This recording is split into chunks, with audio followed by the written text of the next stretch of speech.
All right, welcome to Top in the Shop this week. I'm your host, Robbie Vota. With me right now is Mr. Fireteam, Chris Becco, also freelance cameraman. Hire the boy. Yeah, dude. He'll frame you up, make you look pixel perfect. Yeah, I mean, singing for sure. 30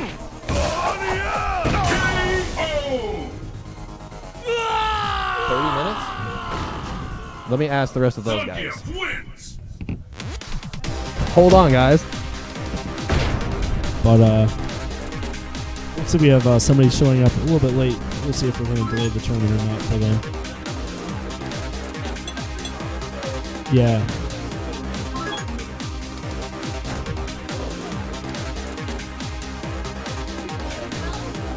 All right, hold on, guys. We got a late entry, so I'm going to just... Hey, don't play yet, dude. I got to adjust the bracket real fast. But anyway, yeah, welcome to Top in the Shop, broadcasting live from GameCats here in Independence, Missouri.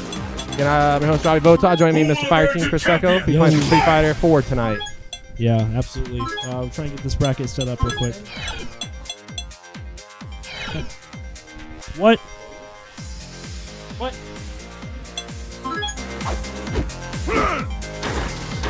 That wasn't me, actually.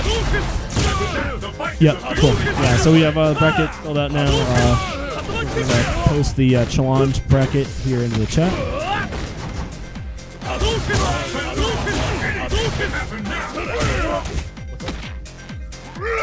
yeah. What are we looking for? Is our sin good to go? Yeah, looks like we're getting sin. Yeah, as long as you're getting bars down here. Oh, yeah. I didn't realize XSplit was nice like that. Oh, yeah. XSplit's nice like that. So I don't think we've started yet. I think it's still a casual. So we had to get a last minute entry here into the bracket, but we are ready to go now. Let's see here. All right, all this is good. Give me this. Yeah, you guys are good to start now. Yeah, does it? Let's keep it up. Fight! We're gonna get the scene 12 in there. Oh, the intro. It's like a Be Right Back screen. Yes, and yeah. air. It's a good moment from the previous stream. It's all magic. All right, KC. one more Go second. on this fault, Got it. yeah. That's chest bump. That's chest Yeah, bump. of course, got some cool highlight moments there with Hellforte, of course, showing off his Oh my God. amazing gameplay. Well, yeah, next up we have Chody Chobin and Swim Dude. Of course, Chody Chobin been switching over to Rose in the past couple weeks and trying to make a transition to her. Of course, he played Sagat, a little harder character, and very, very much an expert character. And Chody Chobin, being a newer player that he is, definitely wants to try to use some easier characters, which I mean, I definitely understand. So now you see him picking up that Rose. To be honest, when I was at EVO, probably about a third, I mean, maybe even a fifth of the game, of the player pool played Rose, to be fair. So, I mean, it was a pretty significant amount. She's really easy to use, and she's just pretty... I mean, I'm not dogging on Rose for case, but she's a little easier to pick up for sure than like character like Sagat. So yeah, I would definitely agree that like a third of the people at EVO last year were definitely playing Rose. I lost I think his name was Asian Demon or something like that after making out of pools Rose player. What a nerd. So activation. And then Kyle played 2 Rose players. Yeah, and Kyle. Yeah, one guy actually switched to Rose. Woo, nice. Yeah, you cannot get anything after that because he did Soul Spiral, Ultra. You can't go from Soul for like you know what he did there. Right. Yeah, so now you see again that EX, the EX dive kick, of course, used as a really good punish there on the fireballs. Of course, Rose's fireballs have usually a ton of recovery, akin to Sagat's fireballs, and then so of course he can punish using that EX dive kick. In E-Series, he did the full conversion to Ultra 2, which is amazing. Yeah, I always mess that up. Yeah, dude, that's impossible. It's like, it's not like it's hard. It's just like a weird timing. Yeah, no, that's exactly. It's just like. I mean, it's like imagine Sakura's if you couldn't do the dash forward, wait a second. Right. If you just had to wait and you just had to still like kind of like it's like Sagat's Ultra. Yeah, exactly. Yeah. Sagat Ultra 1. I was just gonna say EX Tiger Uppercut Ultra 1. Like, I mean, that thing's already I think it's already character specific. It's spacing specific, and how far they in the air specific. But then it's like, oh, you have to time that yourself. By the way. Wow, that was weird. Jury did EX Pinwheel right there while orbs were activated, and it just ate an orb. Like it. Yeah. It didn't stop for animation. Yeah, it's projectile invincible. But it just ate one of the orbs. Interesting. All right, so what's Chody got here? Back against the wall, a little cross up. We're gonna see something special. No, just EX Fireball underneath. Yeah, I was expecting the crouch, the EX pinwheel. Of course, Swim Dude not afraid to use that EX pinwheel. I was thinking the crossover was gonna look like jump light kick crossover, light kick, Throw. with throw, walk up throw again. Yeah, the swim dude special. That's a swim dude special for sure. So, I like what you were saying earlier about Chody coming off Sagat. I feel like, A lot better choice. yeah, a lot better choice just meta-wise, but also just overall, Rose's tools are going to be much more applicable to many more matchups. Absolutely. Plus, Rose is a little easier to play if you just know how to crash medium points. Of course, that's her best poke, and of course, you can just use that. I like to see him probably use it a lot more than he is. I mean, that is a significantly better poke than he's been using. And that's the thing too, like, you know, learning a new character, you're going to see things, but when somebody's picking up a new character for the first time, you're going to detect weaknesses. Oh, that time though, Yeah. weird. That's weird, yeah. So you're seeing a lot of normals being thrown out by Chody, which are arguably the good normals, but they're just not at the optimal ranges and nothing to really convert. And those are things you're going to see when someone picks up a new character for the first time. You know, you said crouch medium punch, like, Absolutely. there's a lot of unsafe stuff that a lot of Rose players do out of crouch medium punch, but then again, a lot of players don't have the reactions to properly punish it. Absolutely. You can get away with a lot of stuff. And especially since she has the differing soul spirals that have, can be pretty positive on block. That's a really good tool. Like right there, that didn't quite work out, but he's still fine for using it. So. Yeah. Oh, just walk forward and throw. Yeah, the EX one is -6. Yep. Which is actually pretty darn good because then it gets a reversal. Yeah. Yeah, gets through fireballs. You can be thrown out of it. Yeah, That's pretty much not all throw you can invincible, fight it with. But not strike invincible. It is strike invincible, but it is not throw invincible. So if you're expecting Rose to do that, you can always just wake up, do throw and probably punish it. Yeah. What they can do about it really is jump for some odd reason, or B, they can EX Souls throw, but then all they do is get themselves out of the corner. They can't punish you. What I noticed, like, the trend online is, everybody likes to talk about Shoto's always burning bar on DPs and stuff. I think every time Rose and Rufus players have meter, you're either going to see EX Soul Spiral or Messiah Kick. Yeah, dude, Jin Jeremy was the single embodiment of that. Like, literally, like, he'd just get a bar, he'd be on the offense, and he'd just, like, crouch light kick, EX Messiah Kick. It's like... Those are the two characters in this game that I think just... Man, people always talk about Ryu EXDP wake up or Ken EXDP wake up, but then it's like, how many Roses have you played, dude? When the backdash game is not working out, you go to EX Soul Spiral. Yeah, dude, that's what you do. You do option select. It's a guaranteed Rose tactic. You do option select Ultra? Sweep. I missed it again. The cross up. Oh, there's the Swim Dude special. Yeah, Swim Dude special. The with throw into throw. He's gonna take the chip. Yep. But yeah, of course, the Rose online Rose special, if you do option select sweep, you'll punish their backdash the first time, and then they'll go to EX Soul Spiral the next time. It's like a 60%.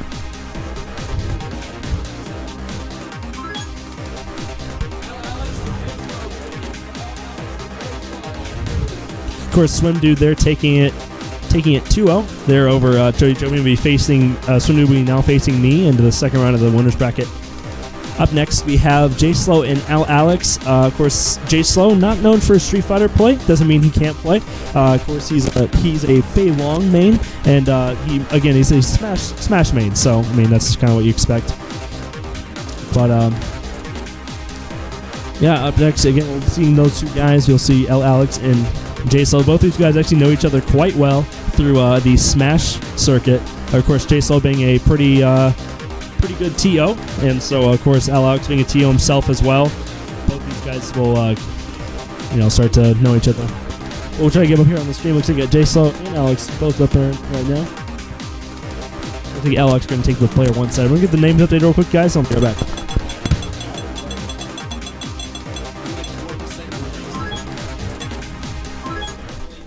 All right, so sorry guys at home watching that player cam down there. Super choppy. One of my USB cables is officially dead, but I'm kind of gimping along with it right now. So as long as they sit down and they get in position, it's it works out because at least you can see their faces. But when people start moving, you start getting the brain damage. That's all it is. Yep. And there we go. Gonna get the names updated here in 1 sec. There we go. All right, so shout out to Mr. Fire Team holding down on stream over here. How was dinner? You good? Hit that Taco Bell up? Hit that Taco Bell up, dude. It's beautiful stuff. As soon as I got this stream working, I was like, you know what? I'm just gonna power through it. And as soon as I got the stream up, my stomach just dropped out. I was like, God, I want food so bad now. Now I'm hungry. All right, so L. Alex and J Slow playing. These guys are good friends, know each other from the Smash community. Yep. L. Alex probably put a little bit more time, a little more dedicated to Street Fighter. J Slow not far behind. He's got some. He's got the groundwork for some very solid fundamentals coming out of Smash. One of Kansas City's yeah, for sure. better Smash players for sure, and things just like general fighting game fundamentals carry over. And that's exactly what I was about to touch on. People Smash all the time for not being a fighting game, but you obviously have not played a good Smash player if you say that statement. A good Smash player can pick up Street Fighter and be really good at it. Dark Rain, of course, being a very good example of that. He picked up Akuma, and he just, again, very strong player. He's I'd probably put him at the level of Cups or maybe a bit above that. And the thing is, he just hasn't touched it. Right. Like he just picked up the game, played for a couple minutes, and he's just as good as that because of his fundamentals he learned in Smash. Yeah, and I mean things like not necessarily inputs or movement, but more things like being able to read your opponent, being able to make educated guesses on spacing for sure, spacing and situation. So going in, Balrog against. I need to turn off the other stuff going on here. I thought you wanted that, Rip. Nah. No, you don't. So yeah, Balrog against Ken. L. Alex taking the double dirty stuff. That sucks though because J Slow, of course, not exactly. I want to say versed. Wow, that's standing. How many counters is that? Of course, J Slow not versed in Street Fighter 4, so whenever he's just not going to notice. Oh, overhead like that. Right. Like he just doesn't know how stupidly. Dumb. Yeah, that's just so dumb, but it doesn't matter. Alex knows this, and he's taking full advantage of the situation. Yeah, and that's the thing is if you detect a weakness in your opponent's game plan or armor, you need to take advantage of it. Just headbutt. Yeah, so really, Ken has a lot of good stuff that can help him win this match. I think that Balrog is a hard matchup for Ken just because good defense on Balrog I feel like wins the day against Ken's overall game plan. Yeah. That being said, though, Balrog's players still have to play very smart, have to space their dash punches very effectively, because it is -3, and of course the Shoryuken can be a viable counter to that. Yeah. Too bad the card DP would not work because it's of course 4 frames, but otherwise that 3-frame DP on Ken is still really strong at punishing the dash punch. So this is the space right here. Oh, he could have punished that level 2 charge punch. Yep. Of course. Or turn punch. Excuse me. Yep. The level 1 is gonna be -2. Yeah. But the that one's gonna be like -4. Oh, light punch super? Okay. Yeah, he did actually light punch. Yeah. Oh, that sucks. Nice use of armor. Yep. Oh, you could have thrown that. If he would have thrown him, he would have just fireball frame trap for a win. No, that would win. Ultra. That would win. Oh yeah, probably would. Actually, no. Your throw is 120 damage. If you would have done back throw, he would have won. Okay. Because that does 130. I need to get whatever program that I need to get whatever program that AJ uses, the auto updater. Oh. I had one when I had OBS, but it was such a pain to get set up. It was so easy because you could switch names super easy. Yeah, that was. I mean, I could deal with that, but switching names, that's yeah. Of course, that ever 2 block string akin to Akuma in every single version of this game until 1.05. Nice block and great punish. Yeah, fantastic. Yo, I'm seeing that crouch light kick after the knockdowns.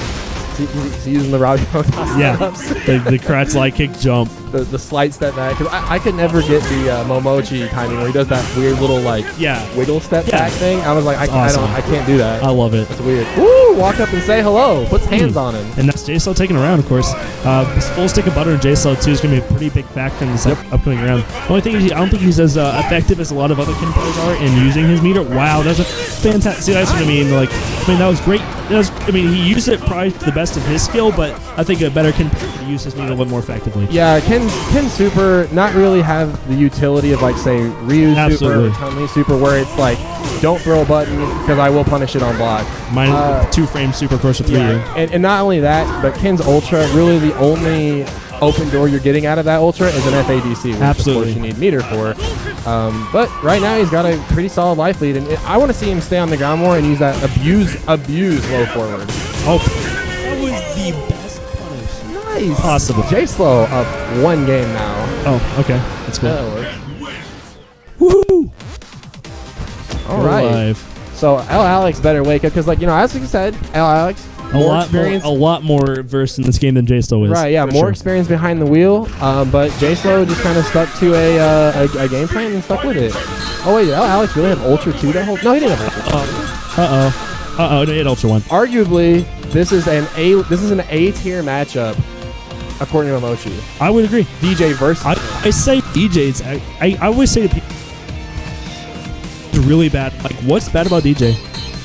I always ask him that, and they never have an answer because DJ actually doesn't have that many faults. AE, his Sobot was unfairly broken. And now it has lower body invincibility at least, but it's still really good because if you read a low forward, you just pop it. Yeah. Amazing. Before though, it was definitely like busted unfairly for DJ. It wasn't like when I say busted, I'm not saying like an overpowered or cheap move. It was not fair for DJ. It's like he's supposed to be a combination of Balrog and Guile. Absolutely. And that tool was almost completely useless in the pro It was game. so negative. It was impossible to hit because it had so many startup frames. Now, Ken taking Ultra 2 in this scenario, I don't agree with it. it's like his fireballs, I said, so he's a combination of It's like Guile and Balrog. Gouken, Guile. It's just it's recovery, and it's really hard to get that. So the only application here is going to be either an EX Tatsu, which you don't want to be doing against DJ because of the auto effect, and or just low forward fireball FADC. Yeah, of course that. You're going to do it for 2 bars to be fair. Only on standing DJ, I believe. Right.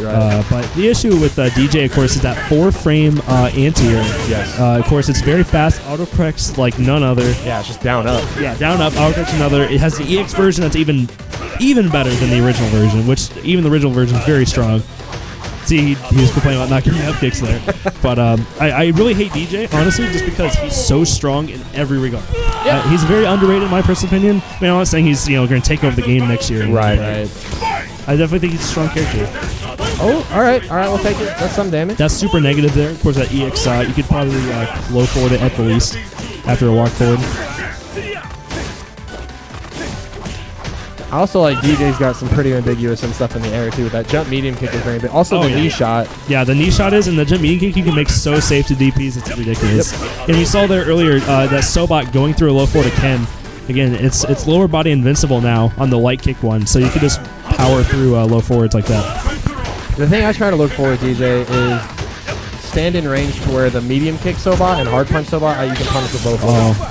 All right, not enough. I think he was looking for super into Ultra right there. Yeah, I would have totally done crouch medium punch. That's not gonna work. Ultra 2. Yep. Wow. Bye, meter.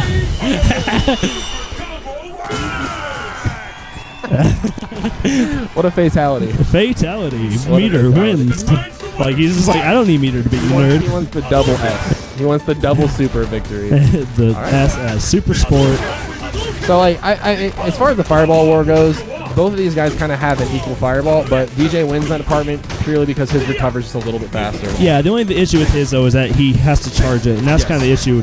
I mean, he can't spam it as well as Ken, but I mean, if you're spamming fireballs, DJ will just jump over it anyway, so. It's like one of these things where it's don't jump, but it recovers faster, so they almost even each other out. Exactly, it's just like that. But when you see J-Slow stick to the ground, though, of course, he jumped, and you saw how much damage he took. He took a pretty significant amount of damage. Of course, that I think doing almost 200 damage. The only way, so we talked about Ultra 2. The only way that Ultra 2 is going to punish one of these Manus or fireballs is it has to be like a frame trap situation where Alex hangs one over his head. I would like to see J-Slow just damage! Oh, okay. If he would have got the full combo, that would have killed, but I just want to see him. He's a man. Wow, J-Slow taking it over Alex. J-Slow's a man. J-Slow's a man, dude. I'm not a man. J-Slow's a man. I never would have done that. Not in 100 million years. Yeah, of course, all smiles and giggles after that. Of course, J-Slow and Alex, good friends. Yep. Until Alex just turned off the Xbox. All right. So Alex turning off the Xbox. All right, hold on. I'm going to go see to this really quick. Yeah, we'll get that fixed up.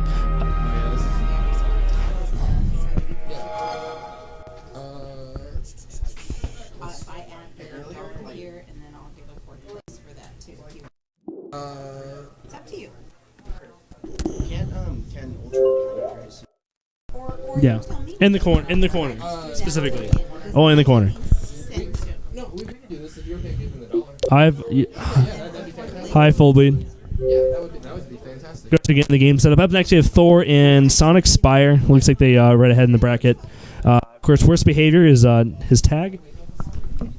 We might have to restart the stream because Yeah, the way that HDMI and stuff is set up, whenever Xboxes get turned off like that, it usually has to be a hard reset. But we'll see if we start stuttering through frames, which I don't think we are right now. Okay, so probably avoiding it.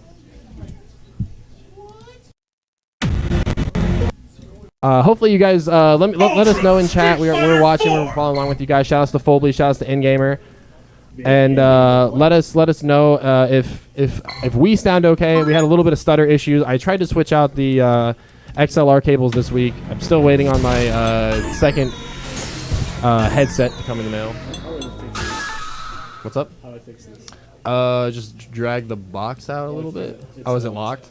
Oh, that's something that's... Oh, you can't control Z it. The curtain is raised on the world's most extreme fighting tournament. Who will walk away victorious?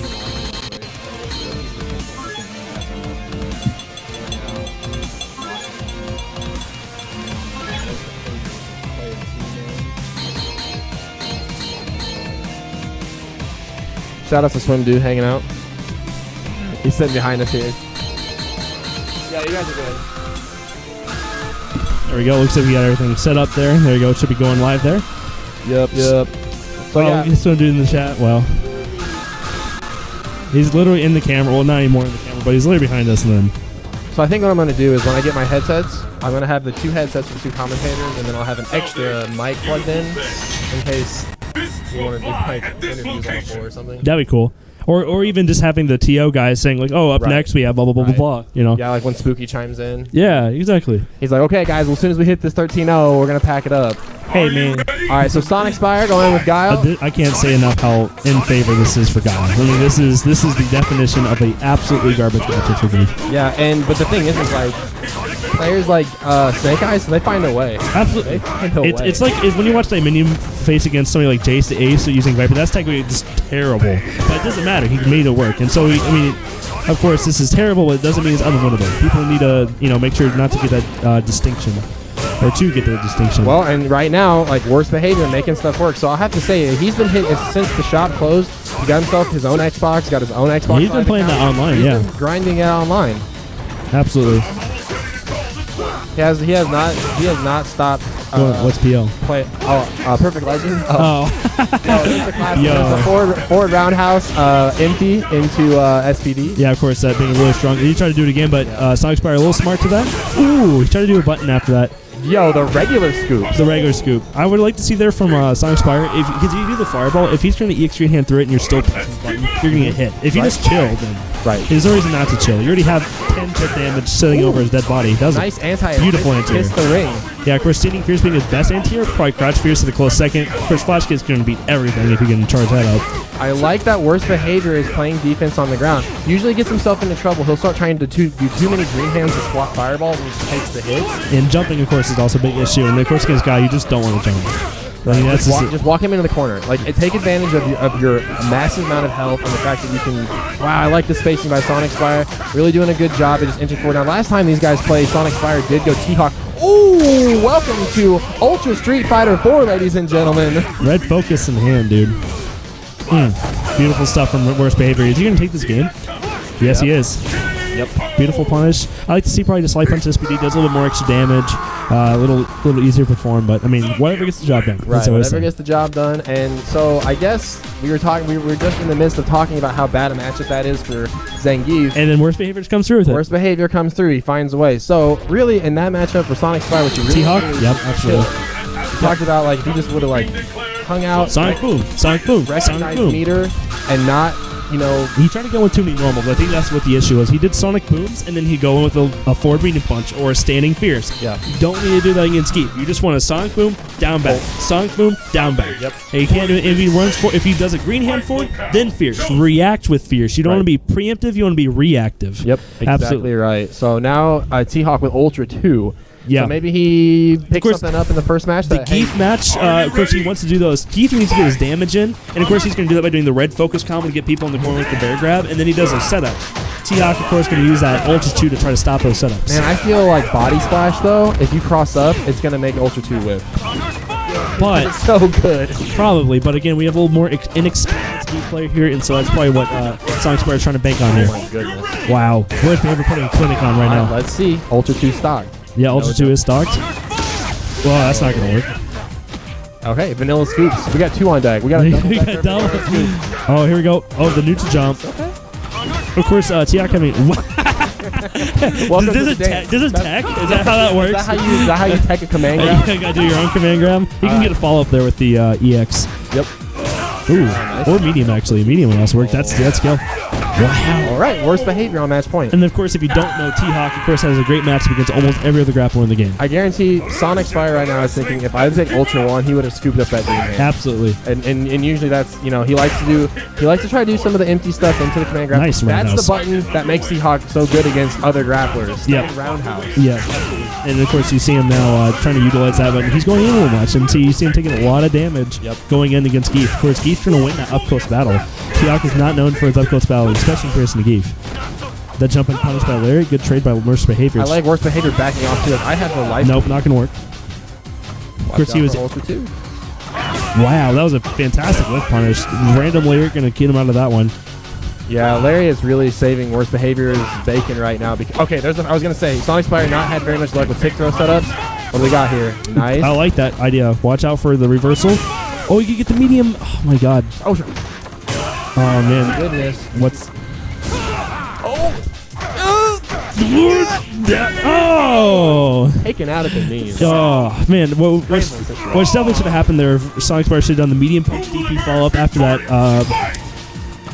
What the freak that thing is called? The little dash thing. Spire. The Spire. I mean, the counter Spire, yeah. The counter Spire hits in the air, you can do the medium punch DP afterward to get some extra damage. And he would have done that, he would have won the game. Right. Or won the round. So we saw, okay, right there. That should have been the exact response worst behavior wanted after that. Ooh, okay, 600 stun, 600 stun, Headbutt on 800 deck. stun. One more hit will stun Sonic Spire. He realizes that, does the ultra. Can worst behavior get the punish? Nope. He must have got out of danger. Yeah. Like, that clock must have just worn out. Yeah. Take throw setups now. 600 stun. Do I need to reiterate that? Like, wow. Good stun. I played Seth in Super, dude. That was a one-hit stun on counter hit. That's stupid. Wow, again, a nice hit here from Sonic Spire. Larry, 140 damage on counter hit then. You're talking like upwards of 170 damage. 4 frames. Four frames. Don't check it. Invincible. Bullet. Bullet. Hey. Check it. I mean, that's one thing that's always like confused me about Geef is like he's a big character. He's got big damage command grabs. Check. He's got big damage normals. Check. Does he have a dive kick? Oh, he does. He's really fast in the air, or he's got really good aerial movement. Yeah, he could do the Fokker. Let's do that short hop. Yep. He has the short hop that he can do to the knees that makes him just jump like 14 inches, Yep. and then he has Superman punch. then he has Superman punch that goes across the screen. So it's like you have every option in Okay, between. Well, surely he's got some weaknesses getting off the ground. 4-frame reversal that hits on both sides. Oh, autocorrect's like a mofo they can do from crouching with a one-button tap. Yep. He even takes out. It even takes out monitors. Apparently, that's how strong it is. Yeah. All right. So coming up next, let's see this. I would go announce it. Oh, we probably need to update the bracket. Nope. So that was 2-0 JSO, right? I'm not Or was it sure. 2? No, it's 2-1. It's 2-1. Yeah, 2-1. 2-1 for Actually, I think JSO. they're keeping it updated up front. If we just F5 probably work, yeah. Nope. Hold that. Sonic Spire course losing 2-0 to worst behavior, I believe, right? Wow, we have Where is Mason against Mason God. That's really funny. Well, I don't think Paul's here yet, but I will go announce it really quick. Yep. Thanks for watching Top and Shop. Shout out. And if not, where is Mason versus Mason God? So yeah, we're gonna have Paul. Of course, he's the guy that I was running a little bit late. I don't know if he's quite here yet or not.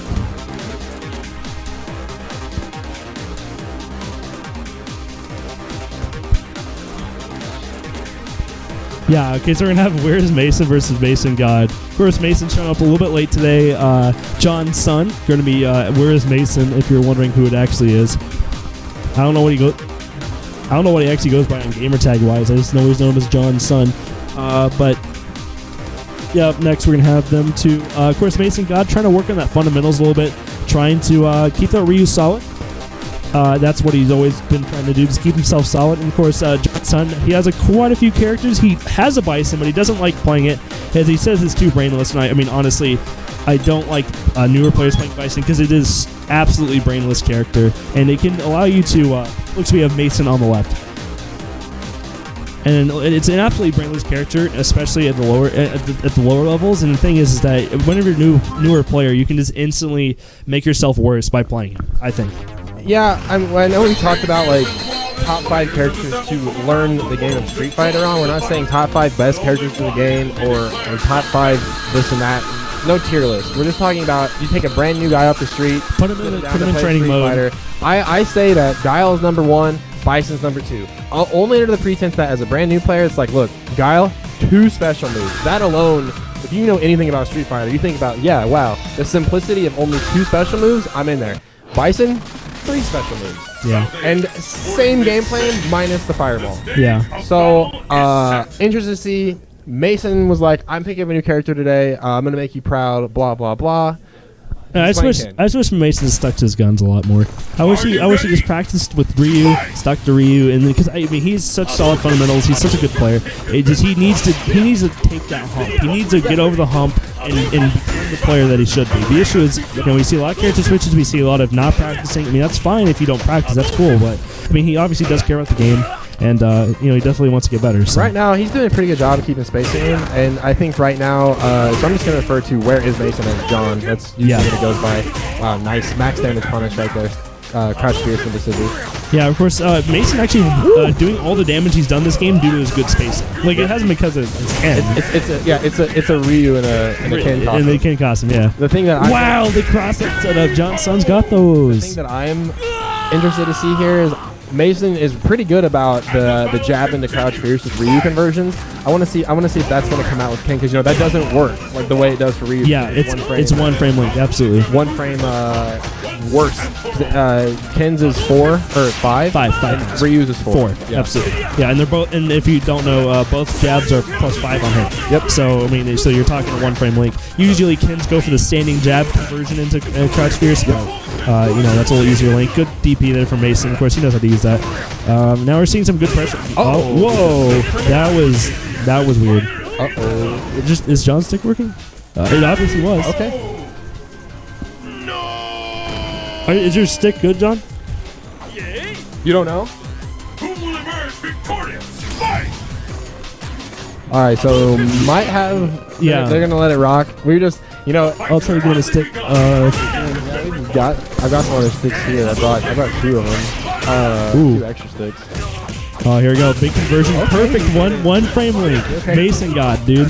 Actually, I think the hardest part of Ken for me is that you have to chain cancel crouch like crouch side punch. Yeah. Because you can't combo it. You have to cancel. Yeah. Actually, with Ryu, you have to as well, but the chain cancel window is just absolutely huge. Well, the thing that's interesting about that crouch fierce conversion right there was usually that's a dangerous thing to try because of how far Ken pushes himself out. Absolutely. I get that crouch fierce whiffing so much, so I just go, I better just go for It's just like Ryu's. The battle of the century. All right, they're going to do a quick button It's check. just like Ryu's. This is a button check, yeah. It's just like Ryu's, to be fair. The issue is that Ken usually doesn't want to be really close. And that's really the issue. Like, I mean, in your usual Ken situations, you're just not that close versus what Ryu's going to be. Yeah, generally the only situations that you're close enough is after a very ambiguous cross-up, puts you pretty point blank, and then, of course, the EX Tatsu 50-50 mix-up. Yeah. It's dangerous because you're in a 50-50. You start throwing your coins in the air. Yep. All right, so it looks like John has got his... It felt like he wasn't able to block. Like he just stopped playing. He just stopped playing. Yeah. So hopefully those bugs are sorted out and get back into it. Absolutely. And so, yeah, we're seeing Ultra 1 from Where's Mason. I'm not liking that, actually. I like to see the Ultra 2 come out from him just because if Ken gets life lead, he can sit back and fire. I mean, his fireballs aren't fantastic, don't get me wrong, but he could sit back and life lead pretty well. And the thing is, Bison doesn't have a whole lot of inherent fireball tools except for that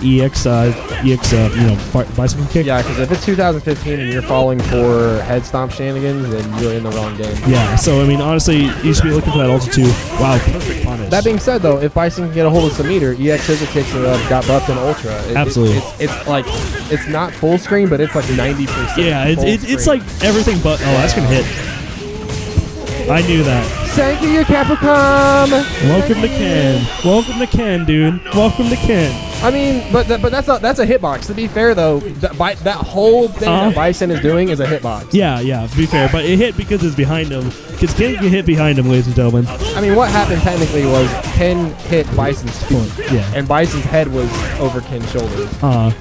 All right, this is what I want to see. The safe pressure in the corner. Ooh, that's gross. I love the buttons, and then you just go, wow, the close fears. Yeah, the close fears, he can confirm that on counter to crouch medium kick or on just regular hit to crouch like Okay, kick. so he should see that the counter hit thing is going to be worth it because we're seeing a lot of throw tech opportunities by Mason.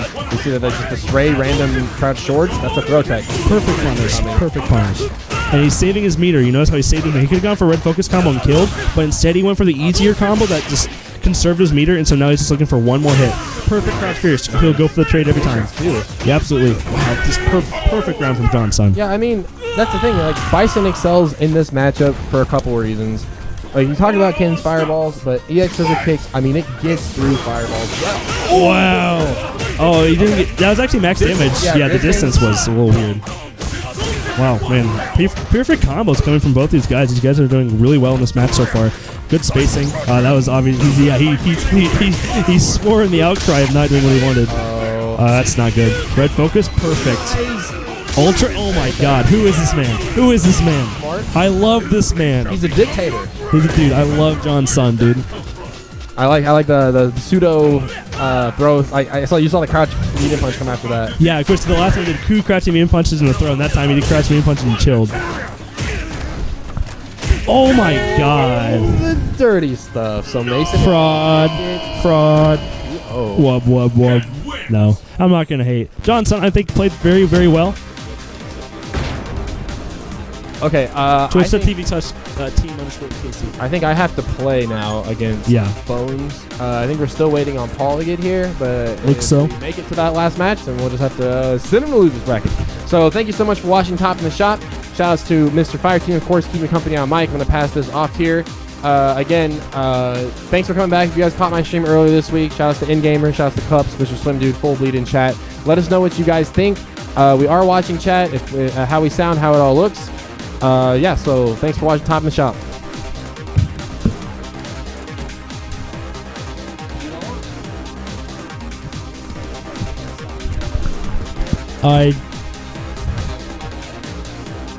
Now, of course, next, Robbie V versus Boneless. We all know how this is going to end up. Robbie V, of course, being one of the best players in Kansas City. Boneless, a newer guy. So it kind of sucks for him to get matched up so early on against such a good player.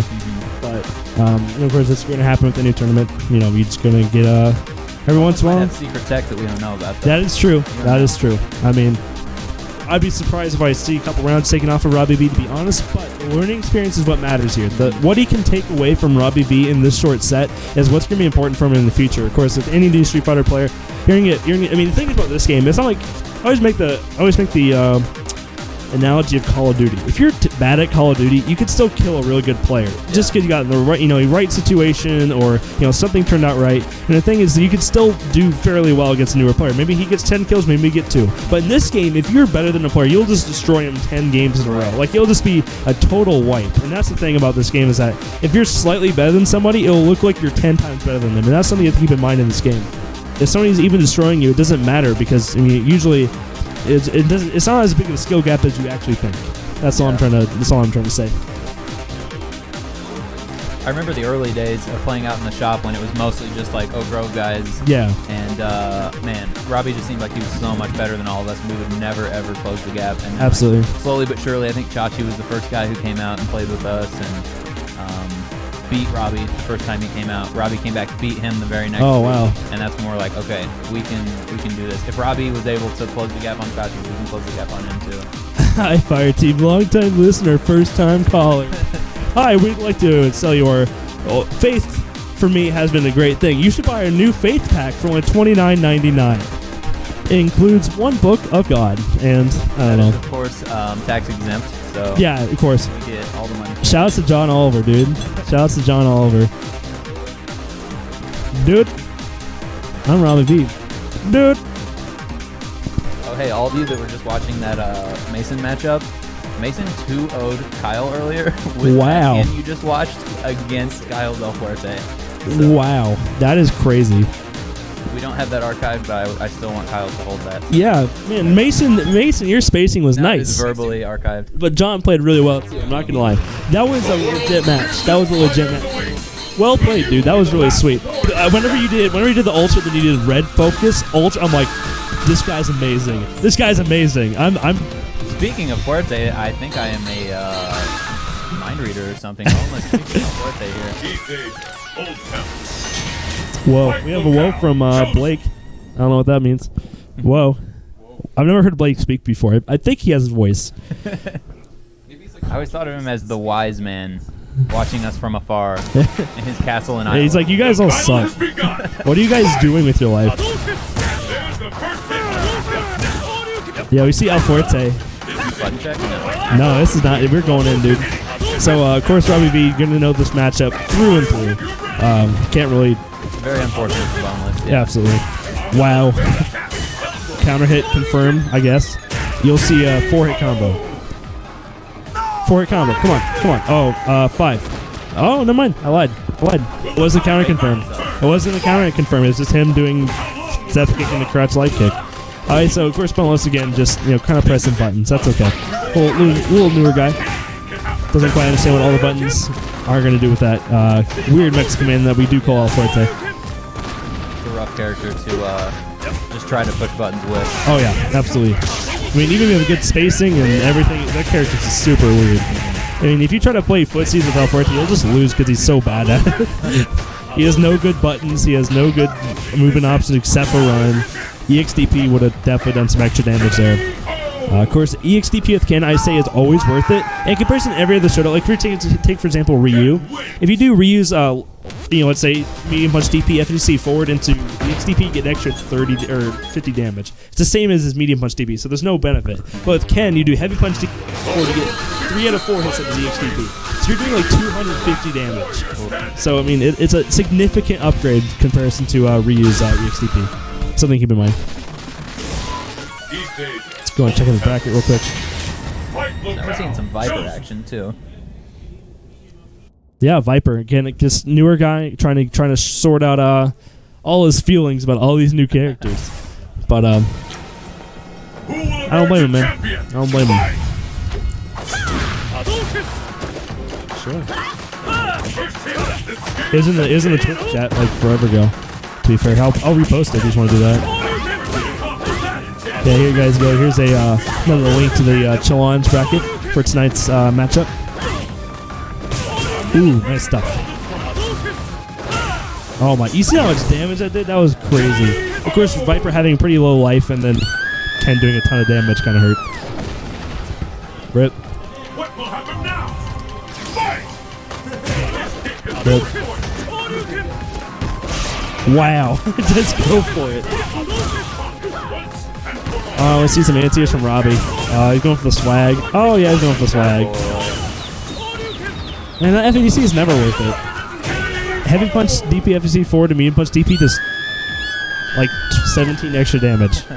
It's literally 17 extra damage on my head. And I'm not like, trolling. It's literally 17 extra damage. He's trying to show off. This is his first GameCats tournament he's been able to participate in. Yep. Of course, we got me on the tournament. So, of course, you always know it's run well. I think next though we have Watson and Paul. Yeah, of course. Paul said he's going to show up. The name True Skills. Oh, really? Yeah. Okay. So, of course, he showed up a little bit late. I'm not sure if he's quite here yet. I thought he was. I saw him walk in. Oh, you did? Yeah. You did. Okay. Okay. So,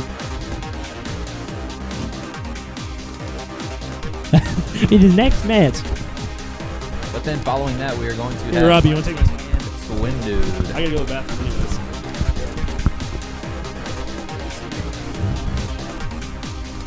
All right. So we got our last match, winner's side, going on tonight. You guys want to follow along at home? Have that. Oh, Fire Team's already posted the bracket. Always staying on top of it. Yeah, dude. Fire Team. He's the boy. He's the official sub-in for Max Out. Yeah, you can catch more. Privileged to have him today. Yeah, you can catch more Fire Team commentary action. We can over at www.twitch.tv/KCS. Max Out is Kansas City's regional tournament.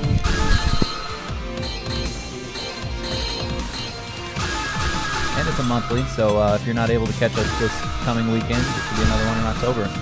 Don't sweat it. All right, so newcomer was True Skills 32 last week. Going Ken again, yeah. Fight locale. Played Ken last week. Came out and played a top in the shop. So let's see what he's got this week. I'm sure he went home and brushed up. Man, I need to go practice a lot more if I'm going to play in these. And, of course, Watson Chan got third last week. Let's see what's going to go on here. Not sure if this is a button check. Yeah, it looks like this is a button check. So if you're not familiar with kind of FGC etiquette, I guess, usually it's appropriate to give both players a chance to check all their buttons. It's kind of a throwback to the arcade days where you had 100 people going through an arcade, matching on sticks.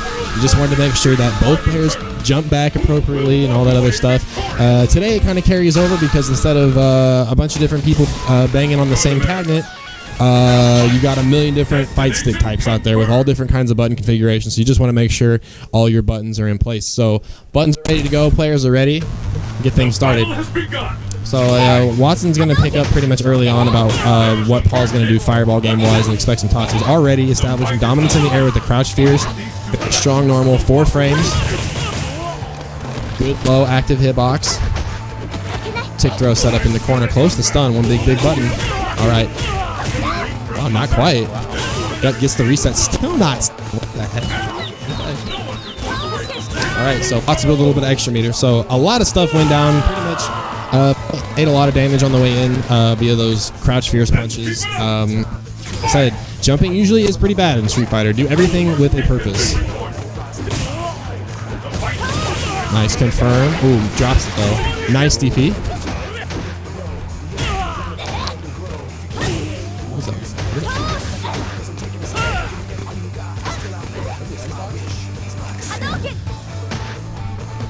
Weird. A loud buzzing sound right now, and it just stopped. All right, yeah. We're fine.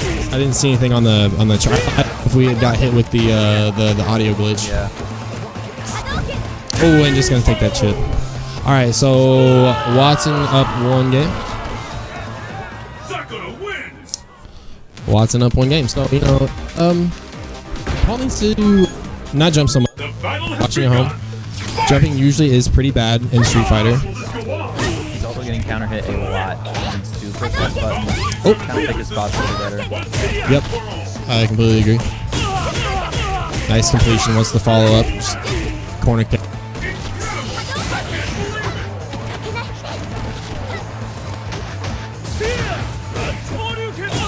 Trying to reach out with the DP.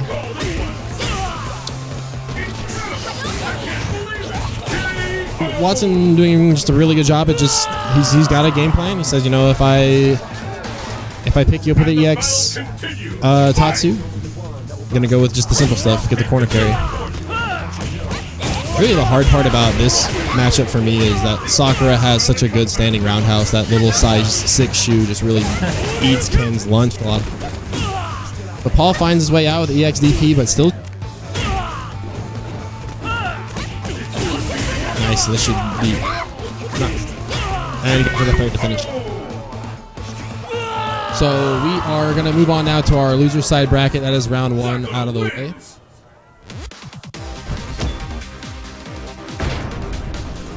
All right, so I'm going to get matches called out really quick, guys.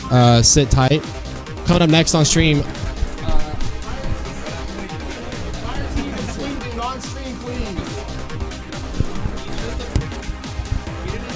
So it looks like we're going to run losers on our currently casual setups, where we will have L. Alex and Sonic Spire and Paul against Where is Mason.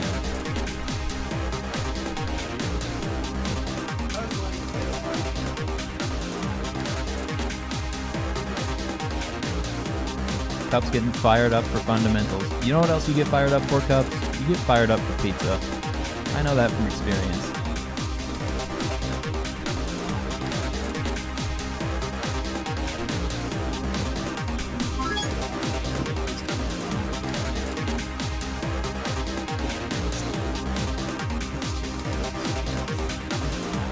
It's the battle of the century. These new players, you know, they're gonna learn. It's gonna take them a while, though. Yeah. What's up, guys? So we got Swim Dude versus Fire Team coming up. I don't know that these two have ever played before. At least not at the top of the shop.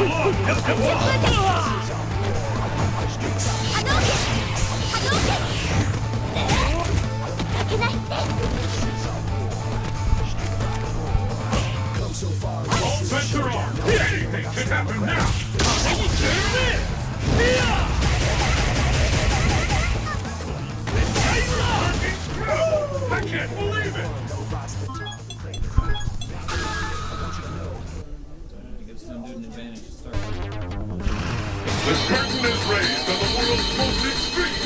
So probably gonna see Jerry versus Akuma.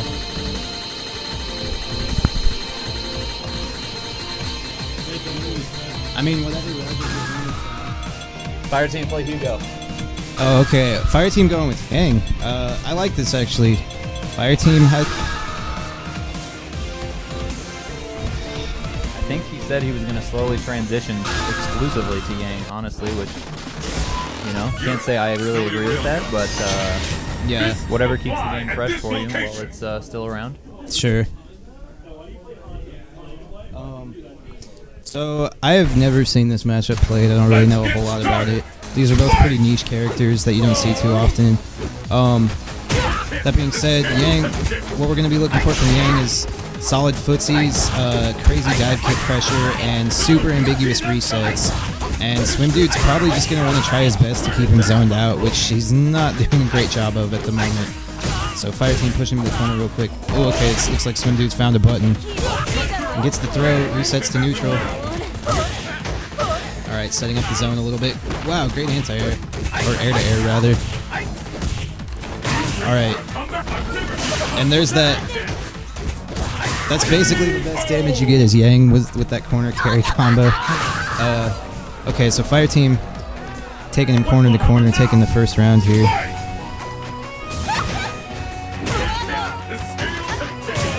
I really like how Swim Dude is like winning these air-to-air exchanges though.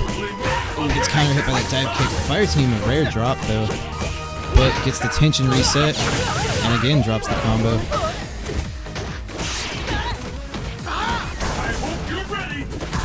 Alright. Ooh, and those resets are so dirty. Like, if Yang had damage, he would be an amazing character because he probably has the most ambiguous resets in the game. Yeah, actually, so I was looking up ways to deal with Jury and the different characters to play this morning because I struggle with the characters. And Right. the tier list I was looking at listed Guile as Jury's worst matchup, but the next two were Yin and Yang. Weird. Swim Dude's getting pulling off that round. Now. Yeah, I could see that. I could see them being bad because she doesn't have an invincible anti-air, and that's kind of really annoying to deal with dive kick characters if you don't have that.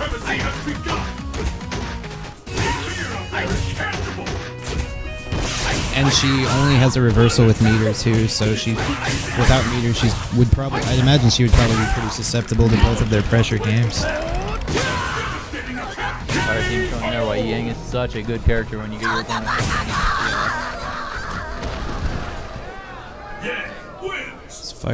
That was game one, right? Yeah. Okay. Fire Team gonna take the first game. Are you ready? Fight! First hit, scale to ice. This is the one we've been waiting for. Alright. And Swim Dude just keeps getting opened up by these dive kicks. At least it wasn't counter hit that time. Fire Team gets the stun though. Gonna be a lot of scaling though. Probably gonna go for a reset. Ooh, and good on Swim Dude not falling for the reset. Still gonna be hard to fight this back. That said, he only really needs like 1 or 2 hit confirms because Yang only has 900 health. Oh, is that gonna get him? Wow. And that is probably gonna be the round. No way out of that one. And you see right there in that round, when Swim Dude doesn't let Fire Team just back him straight into the corner, he can hold his own. Yeah. Oh, just opts for the knockdown instead of the reset. So much pressure from Fire Team right now. Ooh. Gets the stun again. Not going to be nearly as scaled this time, but Yang doesn't really have big damage anyways. And that I don't think is going to work this time. Fire Team recognized the threat and adapted with a safe jump setup. But the Ultra gives him the Christian Perfect, as we used to call them at the shop. Yeah. Down to this. Fight! The fight is officially underway. The fight is underway. Alright, and gets the corner carry combo, but Swim Dude resetting the situation. Now applying some corner pressure of his own.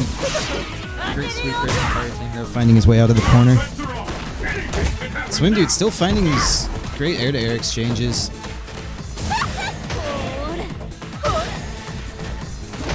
Yeah, the air there is kind of been keeping him in it, honestly. Yeah. Ooh. And that's not going to do too much damage, but... Yeah, that Ultra... It sucks because that Ultra does decent damage, but you have to scale it like super hard to combo into it, so it like rarely ever kills off of a hit confirm. Oh, hey, I'm up next, so I get to go play J-Slow. Alright, good luck, dude.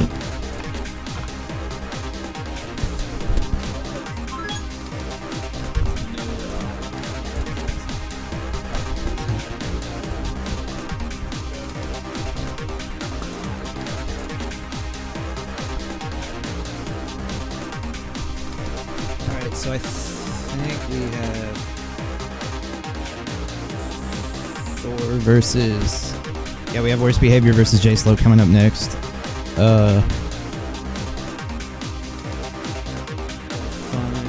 J-Slow. Not really. What's up, Fire Team? Let's go, Swim Dog. Yang Wu called it. He was talking about the Ultra. It just like killed you outright. Yeah, dude. It literally did 60%. Welcome to low damage character, or welcome to low health characters, man. It's the thin line that I walk on, man.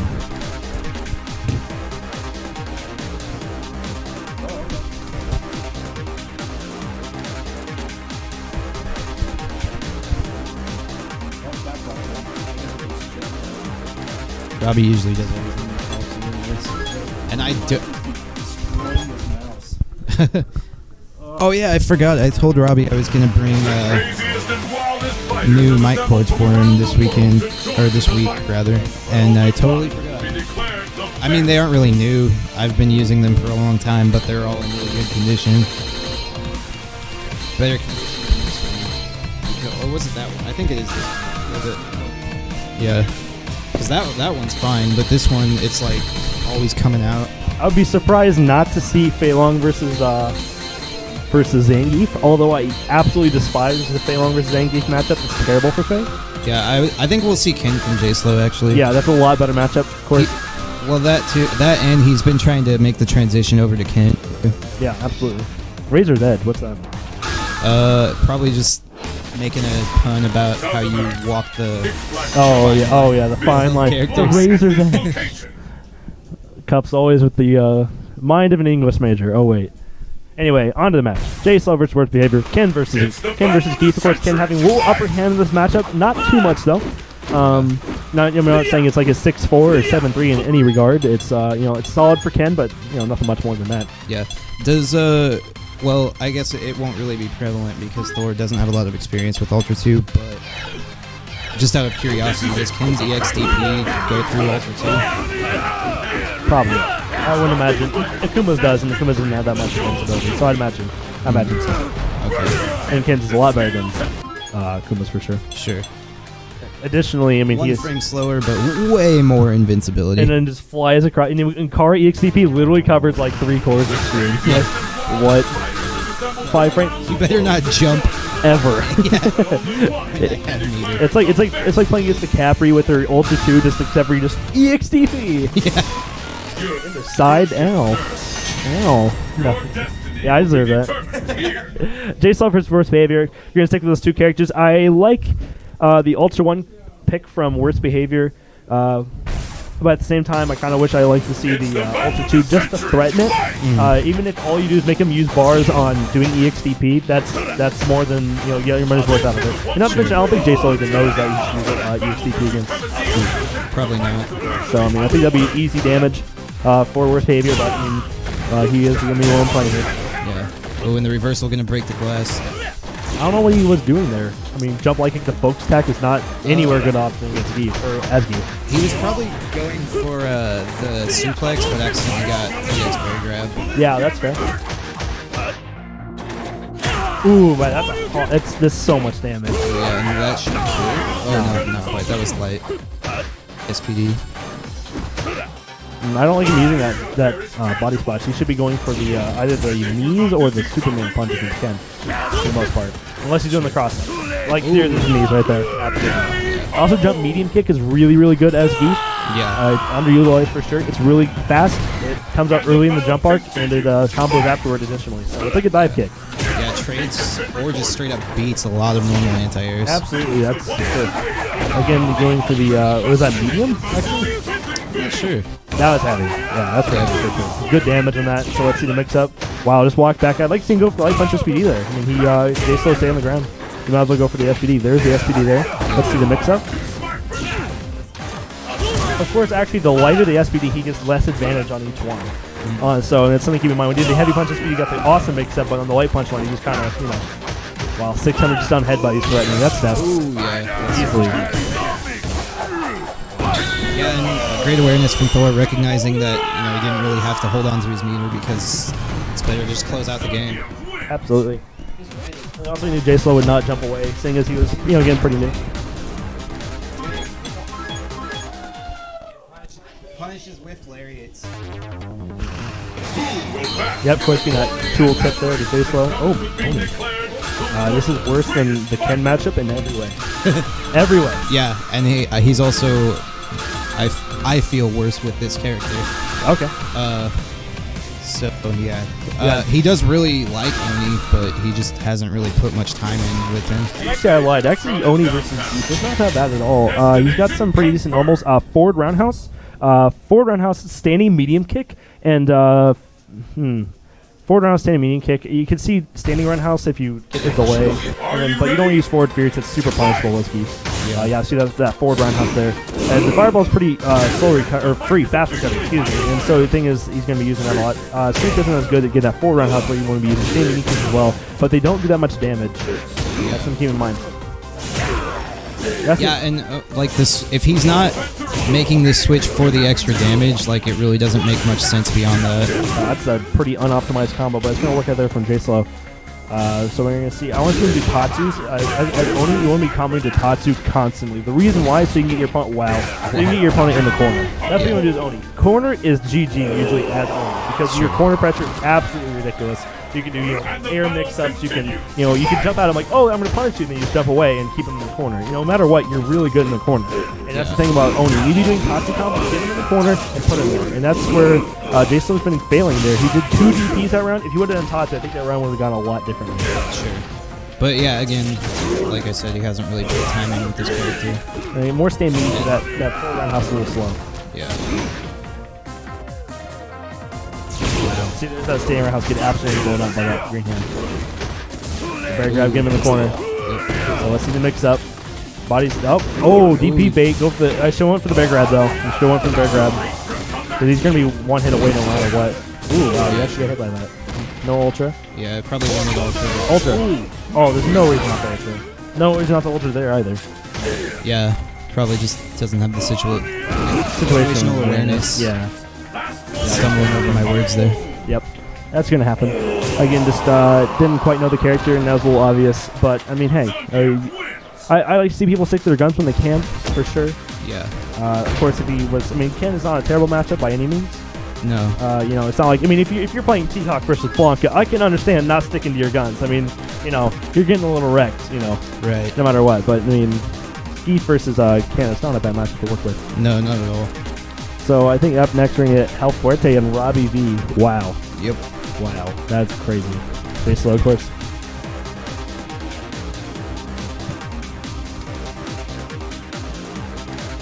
Yep.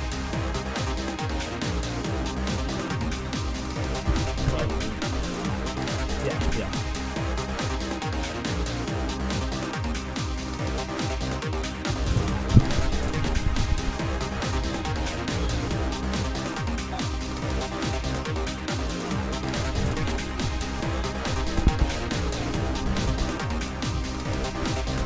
So next we're going to have Robbie V and Hell Fuerte. Yeah, a pretty high-profile match for a round 2. Absolutely. And Robbie V, of course, they've been going pretty even. Yeah. If I'm not mistaken. I'd say I win a little bit more against Hell Fuerte than Robbie does. However, Robbie is a little bit better against the rest of the competition than I am. So that's just kind of how that works out in terms of the, Sure. But, of course, Robbie V, very, very strong player on the defense, on the offense, mind games, all around. Very strong competitor in every regard to this game. Gamer Senpai is in chat. Yeah, I know, yeah, for sure. Senpai, notice me. I'm terrible, but please help. Yeah. Notice my terrible Sakura.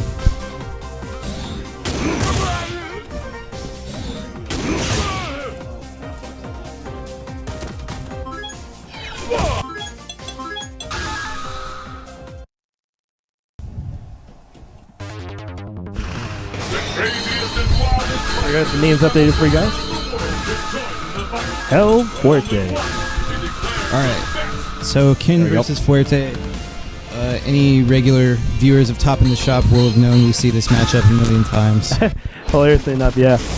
Ken having some solid punishes on the Q-bomb, for sure. The Tatsus are all really good. Ultra 2, as you see him picking that Ultra 2 there, that's for almost only for the Q-bomb. Sure, and I mean, if I'm not mistaken, he can also walk forward sweep chest bump.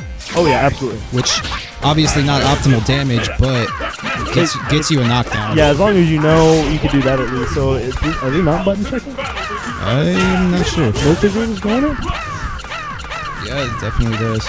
Another thing that Hell Fuerte has told me that he really hates about this matchup is that Fuerte's command run is actually too slow to get away from a meaty kill throw. Absolutely. Wow, there's the offensive reads from Kyle. Ooh, great dash from Robbie. Yeah, absolutely good dash from Robbie. And great throw tech from Kyle. Of course, Kyle's offensive reads are what you're going to be looking for in this match. Kyle is not as strong on defense. He knows that. We all know that. But that doesn't matter because he can offensively read you so well that he can keep you on your toes at all times. I mean, people might say El Fuerte is the reason, but El Fuerte is just the tool that he uses. Just because the gun guy can't use a knife properly doesn't mean he's a bad arms guy. You know what I mean? It's just, his tool, choice is definitely El Fuerte, and that's what's making him work, as you can see right now. Half-life off of Robbie V. That's 3 cores off of Robbie V. That is stun and kill on Robbie V, just like that. Yeah. Just like that. Simple and easy. That's how El Fuerte is. Yeah, great answer back too. And of course, now we're going to see Robbie V trying to battle back. He's got meter work with Hell Fuerte with a significantly higher amount of meter. That's punishable, absolutely. Good card throw for here. Let's see what the mix-up's going to be in front. I don't know what he's trying to do on wake up. Looks like the button release reversals, of course, are not too reliable. Yeah. Good punish. Ooh, wow. That's gross. Red to DP. Ooh, great low pro there. Gonna get the knockdown off of it. Fuerte with meter though. Yeah, this is going to be rough for Hell Fuerte. Yeah. Of course, Hell Fuerte gotta work. He's got to get Ken without meter. Ken with meter is absolutely gross to work against. Sure. And so that's something Hell Fuerte's got to work on. Who will emerge a champion? Fight! Okay, just raw slide right off the bat. Yeah. Unfavorable trade for Hell Fuerte with that second one. It's actually pretty funny, the double slide. Oh, the bait! That was amazing. Oh, good stuff to Hell Fuerte. Oh, another one. He just doesn't care, dude. He doesn't care. Yeah. He doesn't care, dude. Oh, going chest bump a little late on the anti-air. Wow, just trying to get away. And again, that's where Hell Fuerte's defense. Again, you just see him break down, take a bunch of damage, and that's what we're seeing right now. Sandtech got really lucky against that Crouching Fierce. Yeah.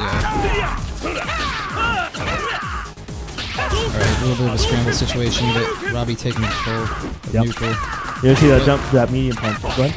I was going to say, but Hell Fuerte fighting his way back to mid-screen. Yeah, absolutely. And now we're going to see the, wow, good jump back roundhouse there again. Getting, trying to get away from Hell Fuerte mix-up. Wow, that was definitely a, so the only way to really recognize those two is by the sound it makes, but it usually, if it didn't hit like that, it usually means he went for the throw, the Fajita Buster, which does not hit crouching opponents. And so that's something to keep in mind. If you just see him crouching, he just lands on top like, why didn't I hit?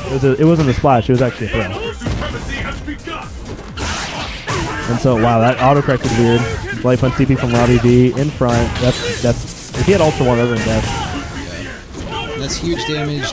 Not really sure if the super was on purpose, but that medium punch is like -7. Okay.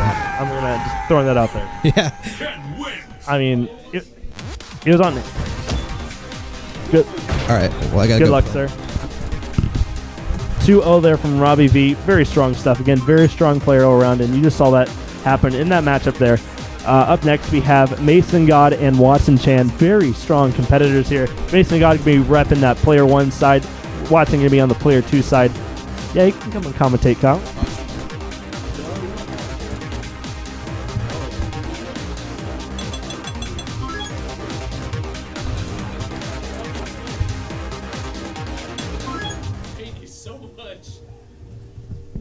There you go, guys. Got the names updated. Probably shouldn't do it live, but I'm just a nerd. We got Mason God and Watson Chan coming up here. Of course, Mason God been repping that can all day. I don't like him doing it against Watson Chan because, again, sticking to your guns is definitely the most important thing you can ever do in any tournament match. Unless you're playing just an absolutely unwinnable match with like T-Hawk Blanca. Again, I mean, those always happen, but you know, of course, if you have a chance, you should. I mean, Ryu Sakura is definitely not anything to be scared of. And I definitely think would have been a better choice here for Mason God. Anyway, I'm not going to dwell on that too long. We have Watson Chan picking that Ultra 1. Of course, goes to that low forward fireball that Ken does not have at all. Ken's low forward fireball is never a true block string, and you'll see that from Watson Chan for sure. The Ultra 1 through that is almost half his health, I might add, if done properly. And watching Mason God go with that Ultra 1, he's not believing that Sakura's going to do too many fireballs. Of course, the Ultra 2 is the fireball punish, and Ultra 1 being the better damage overall. It's kind of the difference. Imagine like Ryu had, it's kind of like Ryu's Ultra 1 where you get it off of everything, or in Ken's case, DP FADC. See, again, the kind of unfamiliar with the character there, getting some awkward mix-ups, or excuse me, awkward situations. Didn't go for the Ultra there. I understand that. However, it does keep Ken in the corner. That's something to keep in mind as his Ultra 1. It does keep the character in the corner. And so, I mean, it wouldn't be too big of a deal just to go for that Ultra anyway. He has a counter confirmed, missed by Watson Chan. That stand light kick counter hit. Wow, sweet, good stuff. Amazing on making this competitive. Oh, he drops a combo, and now with Watson has a chance, jumped in randomly, absolutely randomly. No reason to do that there, and Watson Chan instantly punishing that crouch fierce. You cannot jump in on Watson Chan while expecting not to get crouch fierce. It's like a robot, dude. It's gonna happen. He never doesn't do it. Oh, unless it's like that where it would get beat, of course. I mean, it's gonna get beat. He's not gonna do it. See, like right there, perfect spacing. Oh, that worked out. That worked out in Watson Chan's favor, or excuse me, in Mason God's favor. Crouching fierce again, not working out. I like the light buttons from Watson Chan, baiting on those focus attacks. Those light buttons are really good against focus attacks, so you don't have much recovery and you can't be crumpled. So. Crouching fierce again, coming off from Watson Chan. Wow, they're like focus in the beautiful punish. Should have done heavy punch DP instead. Would have worked out there for him. Opposite coming out from Mason or Watson Chan, perfect combo. Did the exact same setup last round, but it's not going to matter. Taking the round.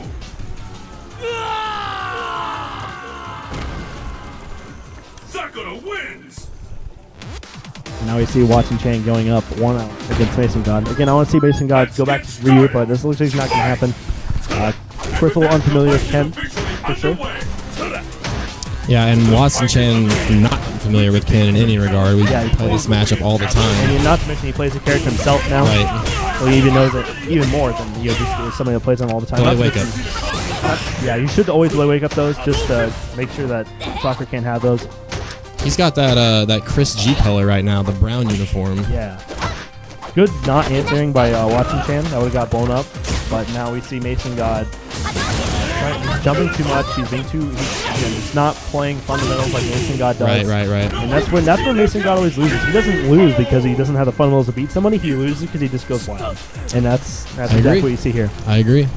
So things that Mason can look out for, like I say, he needs to use low forward. The button that's hard, the trouble you get yourself into, and this is really with any character against Sakura, is not respecting, number one, the crouch fierce, number two, the stand roundhouse.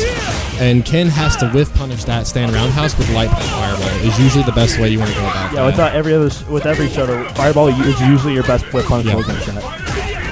And so now you see, and of course that familiarity with lack of familiarity from Mason God is going to be the issue here. See, like, yeah, and just a regular DP will take it now. The thing that always frustrates me, that sweep would get under the roundhouse, but in fact it just trades. Not even Akuma's amazing sweep just gets blown up. And yeah, not even a favorable trade for Ken either. All right, so yeah, Watson Chan playing solid, and we're gonna move on in the bracket here. Again, thank you guys for watching Top. Shout outs to Mr. Fire Team, and I think we had Watson and Thor on earlier doing some commentary, so shout outs to those guys. Keep them down. Again, we are located out here at Game Cats in Independence. come check us out right off of 291. RD Mize Road. 15 minutes, 20 minutes from Kansas City, 15 minutes from Oak Grove. So kind of right in the middle. Just right down 291 Highway, past Independence or south of Independence. Go right on RD Mize Road, and you'll be right here at Gamecast. Yep. So we got, I think, 13 people out here tonight. I had 14 last week. Most of it more regulars, I guess. I was about to say a tonight. little bit more experienced bracket this week. Of course, last week you had quite a few newer guys, but this week you got guys like Mason God, you in the bracket this time, Hell Fuerte, Steve Thor, got Watson Chan. Getting some very strong names out here tonight.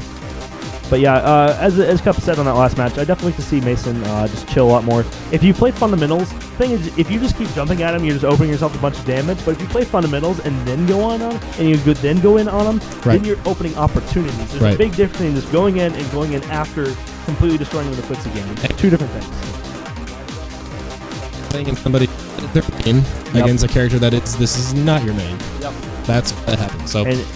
And we not to mention that's still an issue with his Ryu, that he likes to kind of go a little wild. And I would like to see him, again, just play those fundamentals, play his strong game, because Mason does have a strong game. He just needs to let it come out. Yep. All right, so you actually have a match what? Back. Fire Team and Worst Behavior. Ooh, the pop-off, the blow-ups.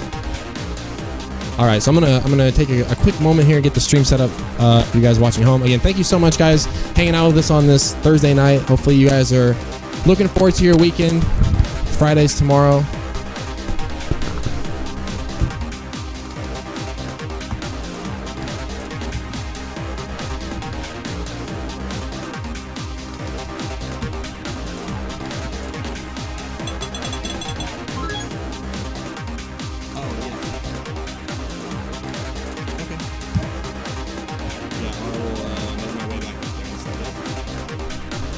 All right, so joining me on commentary, Mr. Watson Chan. What's up, guys?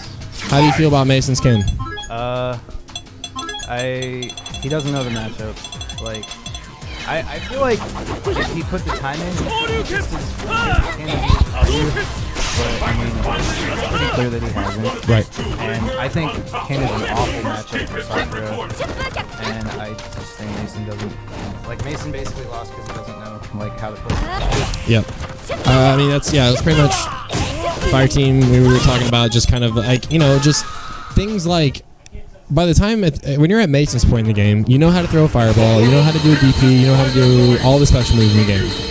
But where it comes down to is it like, oh, well, does Ken have a fireball? Yes, he has a DP, he has a Tatsu, so on and so forth. But it's important things like, how does my character do in this spacing situation? How does my character do against what Sakura does?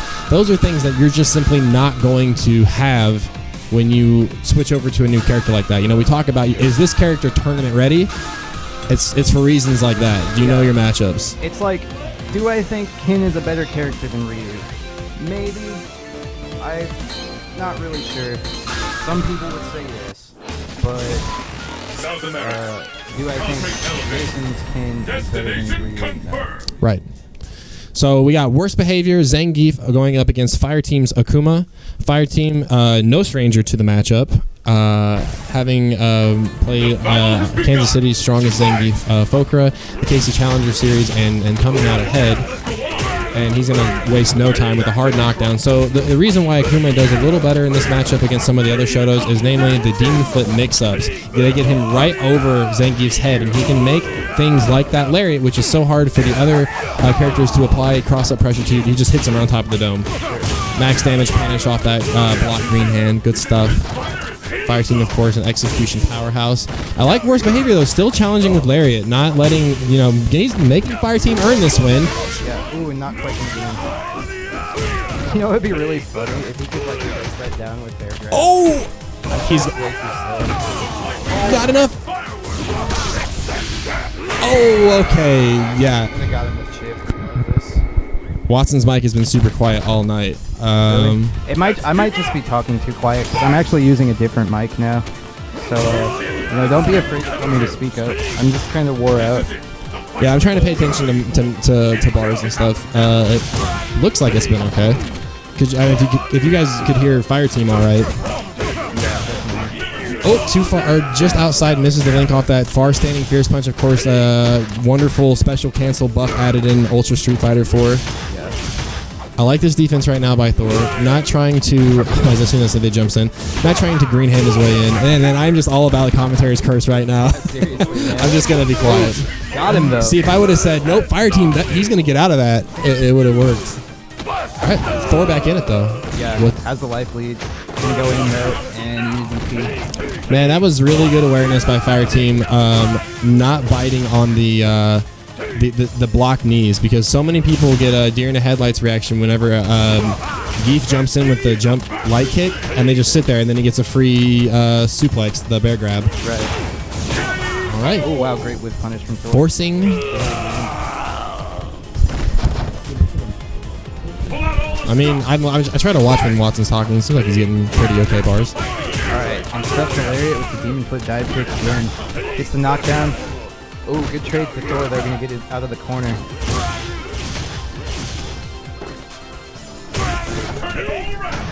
Alright, now you should be louder. Okay. You're as loud as I can make you, Watson. Oh yeah, I was just saying earlier, I forgot to bring the other cords for you. I switched the mics out. I don't think they're like breaking out like they were last week. Oh, okay. Oh, all right. Wow. And Thor going to take the first game. Super strong stuff. Okay. No, Thor. Oh. For some reason, in my head, I was like, fire team is first player. So yeah, Thor up one game. Sorry, we were dropped on commentary trying to do a little bit of stream tech. Fire team, you know, we're pretty much like round one, wasting no time getting the offense started here. Yeah, and Thor these past couple weeks has been making a super strong showing.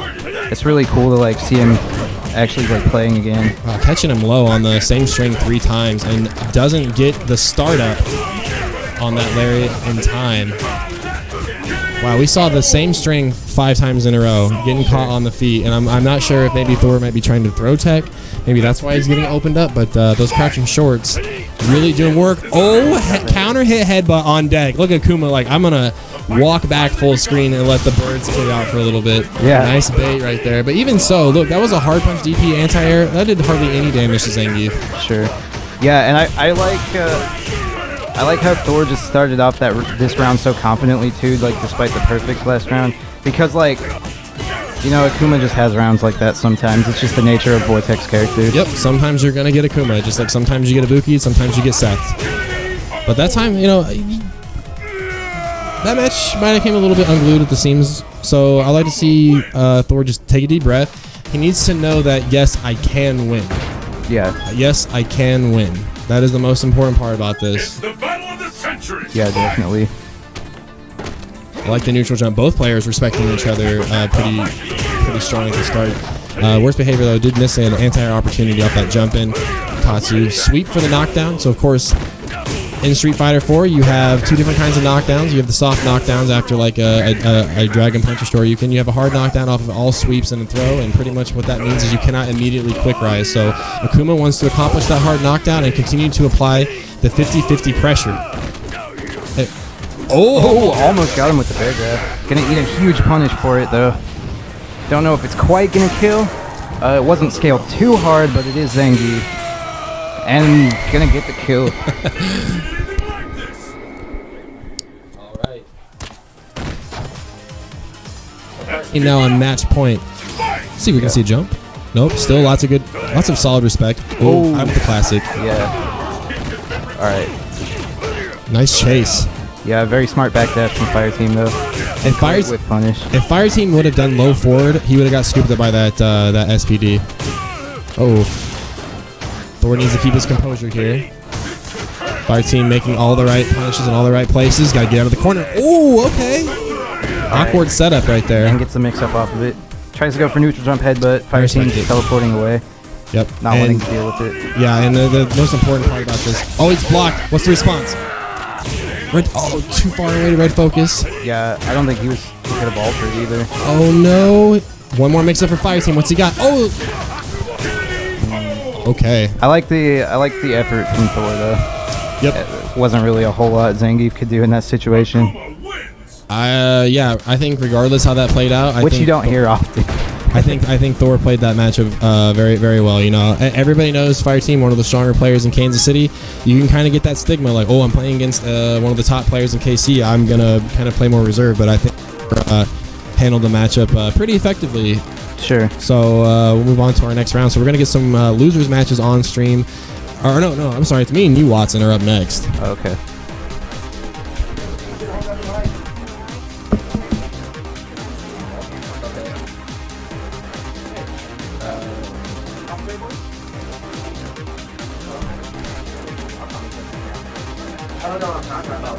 Okay, I'll be the exciting one, and you.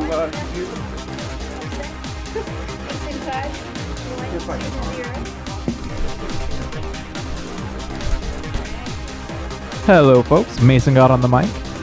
All right, guys. So coming up next, myself and Watson Chan. Thank you for watching Top in the Shop on Facebook/game. Also, you can hit me up on Twitter if you or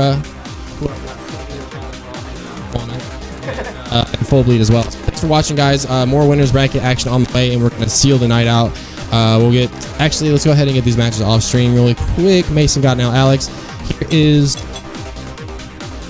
the challenge bracket. You're following at home, and I'm gonna pass the mic off to who's you jumping on Swim Dude?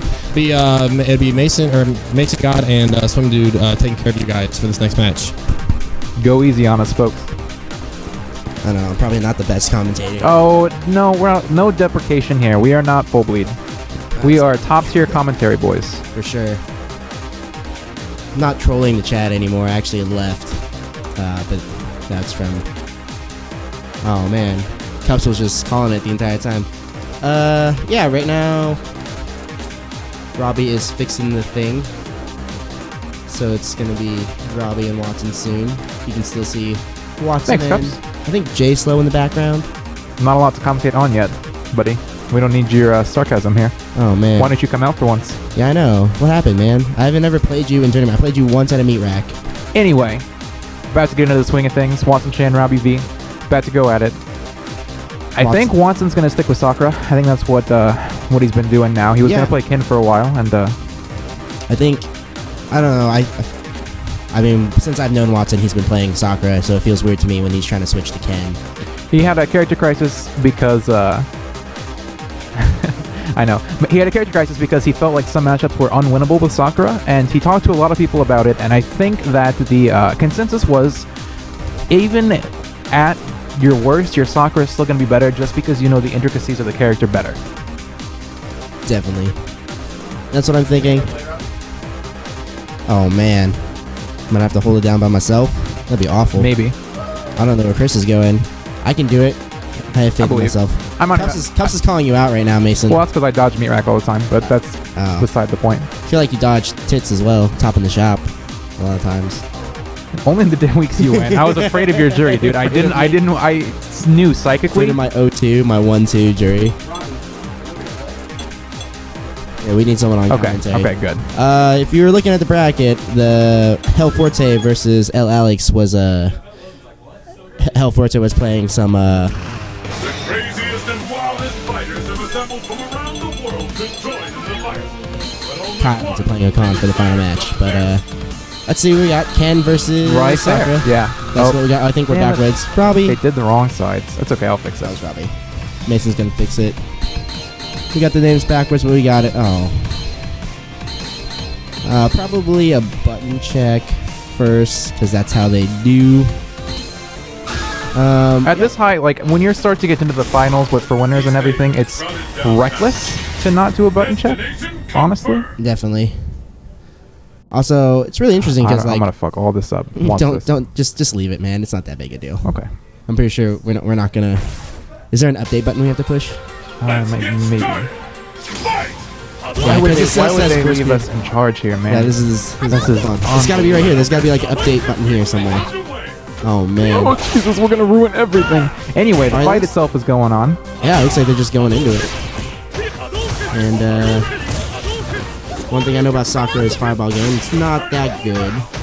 But Ken's is probably slightly better. Don't listen to me, guys. I don't know what I'm talking about. Oh, Cup says it looks good, so I don't. Oh, okay. So that must be our preview. This is the actual stream. Okay, cool. Got it, coach. Okay. Anyway. Oh. Watson, crouching forward into DP with Sakura, it's a tricky business because most Sakuras, it's too hard to confirm it, so they just buffer it. And Watson's definitely known for doing that. That's why I could get that red focus on him earlier, because I knew that he doesn't actually look for the confirm. And you can, I guarantee you, first round. Robbie knows that as well.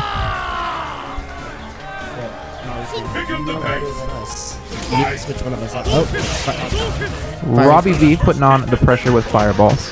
One of Ken's underutilized tools in most matchups, but Sakura has no way to really counter that from full screen, so.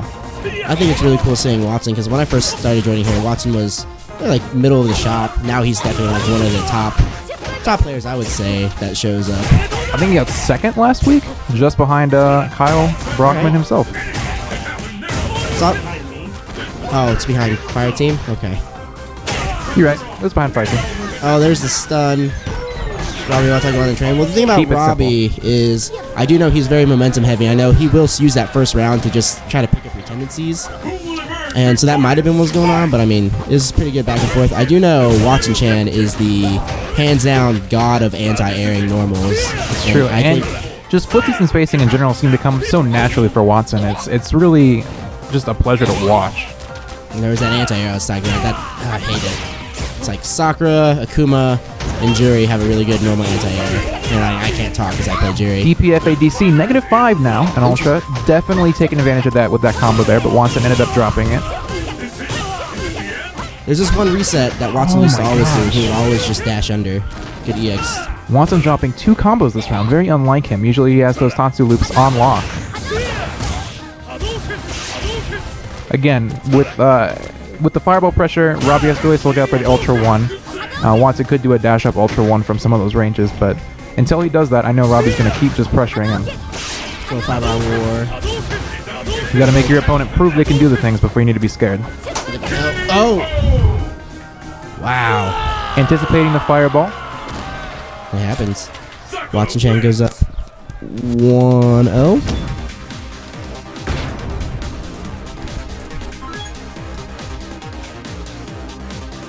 Oh, that's... You're good. Just look out. You're good. Oh, there cool. we go. Got it. Awesome. All right, so Robbie taking a breather. Gonna go get a water. Take a second. Analyze what happened. He's very good about that. Oh, thanks, Cups. I appreciate that. No, but Robbie, he's one of those players, top 127 at EVO, first of all, everybody, our very own Robbie V.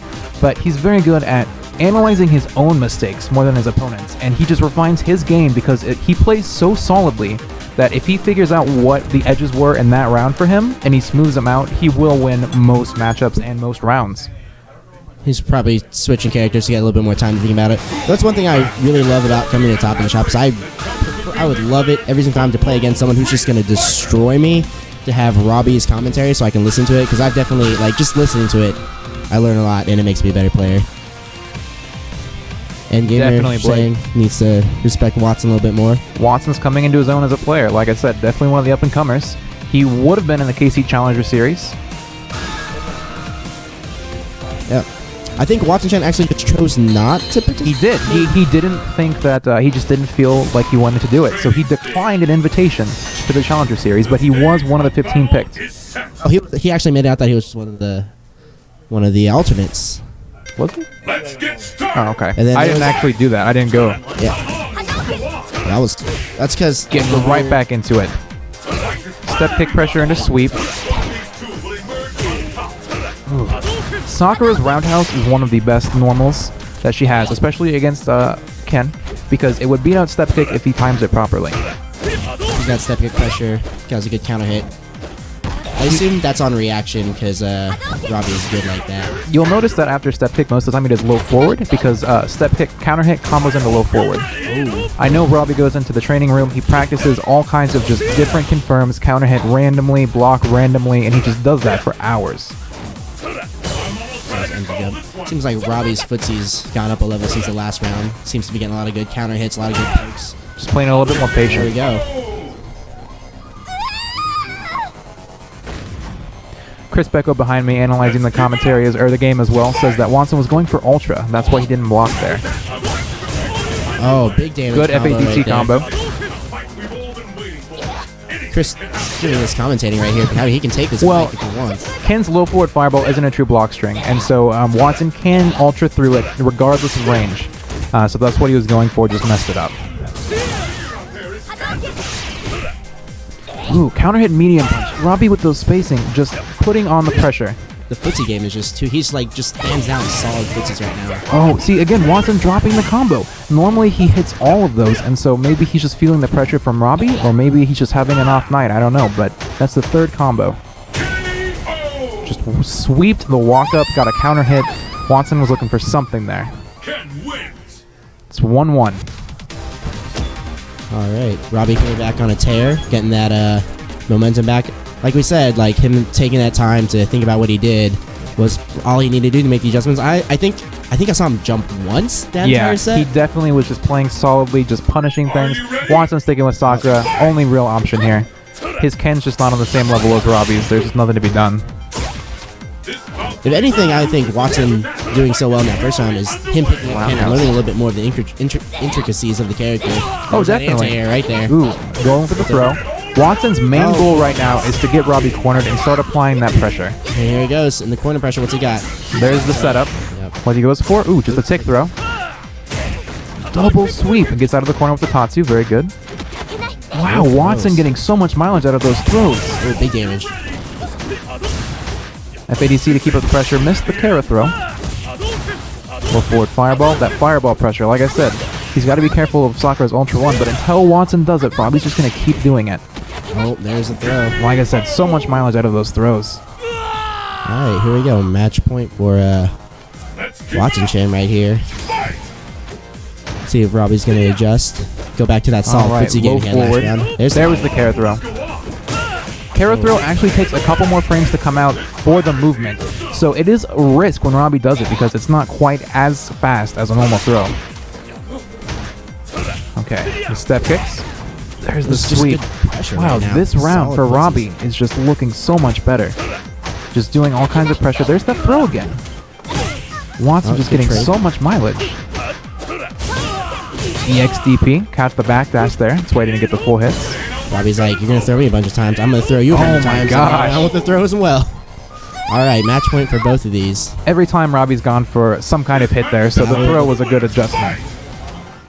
Oh. EXDP just goes for it. I like that Watson wasn't afraid to just go for it at the start of the round, though. Yeah, you kind of have to at this point.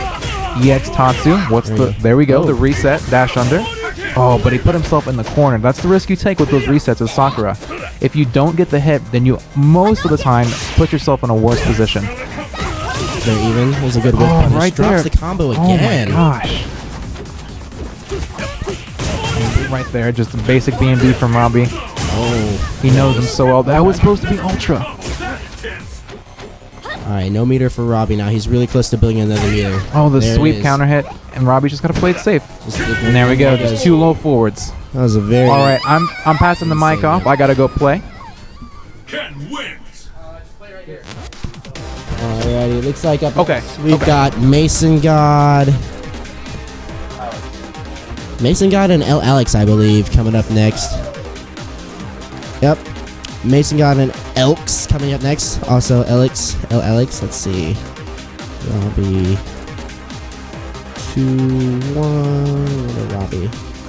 Submit scores. Let's see. I think we've got... Oh, you got it? And Robbie's coming back on stream, the man who knows what he's doing.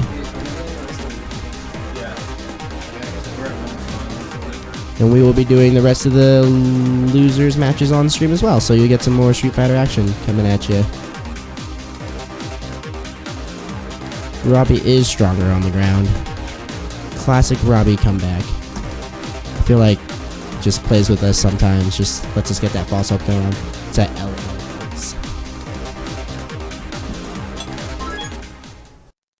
Yeah, the Sakura, the Watson's footsies is really good, but I feel like Robbie just out-footsied him the second match. Yeah, Watson is getting stronger every week. The only difference between me and him at this point is just I just have more experience. That's literally it. I say the same thing about Cups. I don't really feel like as a player with knowledge about our characters or whatever, there's no difference. It's just I have a little bit more experience at this point. Both those guys are super good with their characters, and they're just on the brink. So yeah, we're gonna try to run losers matches up to our winners final. We just got to catch up a little bit here in winner side or loser side, and then we'll have winner side coming up next. So Mason God and Alex. Mason God sticking with Ken this tournament. Got knocked into losers by Watson. Not sure if this is gonna be a button check or not. Looks like they're just gonna go right into it. So good idea by Mason to focus attack early on. You can focus the dash punch. Lots of Balrogs like to open up their round with that.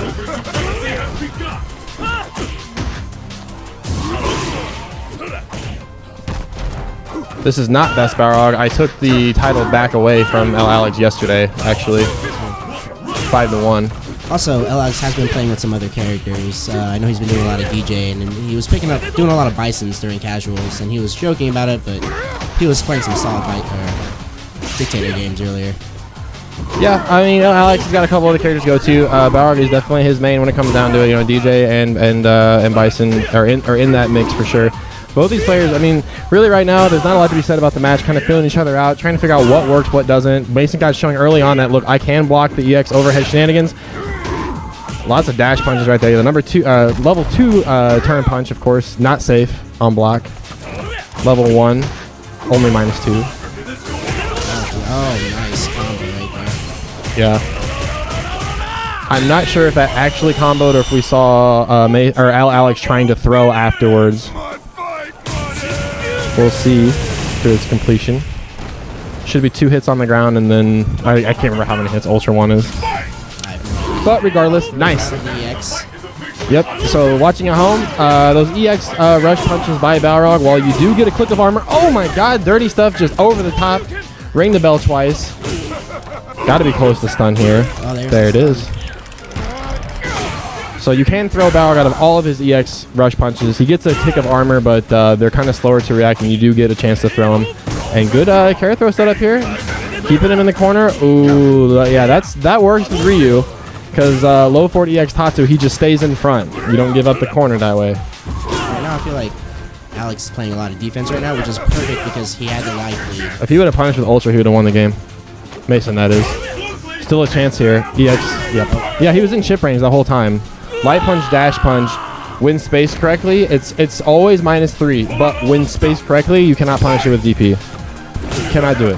Nice anti-air. When I was playing against Alex yesterday, his anti-airs have been pretty consistently on point. He and Brad both very good on the ground. Ooh, counter hit focus attack, minimal damage. Had some meter to work with, decided not to use it. Strange kind of cross-up scenario. Wow, both these players are just grasping at straws right now. I mean, that's the best way I can describe it. It's just like raw right now. Yeah, dash punch, overhead, DP, dash punch, overhead, headbutt, DP. Mason God coming out of the fog. Alex calling for shades, I guess. I guess he is now Guile. He is now trying to embody a real-life Guile. But he's best. Oh, second best spot. He's second best Balrog. Yeah. Shoutouts to InGamer3K watching in chat. Cups, Full Bleed, Simply Infamous. What a troll name. It's a good name. Shoutouts to you guys watching. You guys are watching Top in the Shop, some Midwest Street Fighter action. Appreciate it. We also got Max Out coming on this Saturday. Yes, check that out. It's going to be exciting. KCSRK, twitch.tv/KCSRK. Ooh, that is what you want to establish with Ken. That is the step kick, low forward pressure that you want to establish at the start of the game. Nice. I would go for that. Put another hands on him. Big deal, headbutt. It's a really good compliment coming from him. Good turnaround punch. Oh, nice. Yeah, Chad also looking for the best Balrog title. Oh, you're not Ryu, son. You're not Ryu. He would need a counter hit on the second crouch strong for that sweep to work. I think he was trying to DP maybe a dash punch in there, but really what you want to do is like, we want to see Ken and Balrog try to fight at the 1/2 square range. That's where Balrog's light punch dash punch is not going to work. Little super turbo action there with that EX dash lower or torpedo punch. I'm not really sure what it's called. I feel like Alex has had a lot of good opportunities to whiff punish, but has just going for sweeps instead of going optimal punishes. All right, 50-50. It's like right there is like you don't need to back off of Balrog, and one of Mason's critiques when we went to Evo was he walks backwards a lot. Nice crouch fierce into Tatsu. Nice mix up. He actually got extra juggle off of the counter hit DP. I like this. Mason just playing patient right here. Oh, he got greedy right there. He went for a reset with that overhead. He should have just went. Watch out for fireball. Oh, and match DP. Match point for Mason. Finish your combo, dog. Finish your food. My goodness. Mashing the jabs. So I would have liked to see Alex be more patient. Mason got more than willing to throw plasma. You have Ultra 1 stop, dude. Nice mix-ups. Thought he was going to go for the Swim Dude special, the double throw. Did not. But you got to whiff the first throw for it to be the Swim Dude special. That's true. You got to whiff the first one. Oh, nice sneaker dump. Scramble situations. Alex needs to stay focused. Stay focused. Mason God defense been pretty good. Mason God's been doing a lot of EX Tatsus. Is that something you want to be doing in this play? I mean, really, if you catch him standing, EX Tatsu not a bad idea because it puts you at 0. You're at an even situation, so you really have to believe in yourself. Believe that you have the read. Oh. All right, got caught touching the oven right there, and this is gonna get a corner carry, follow up dash punch with the turn on top. Oh my God. Mason God with the read. Taking the match.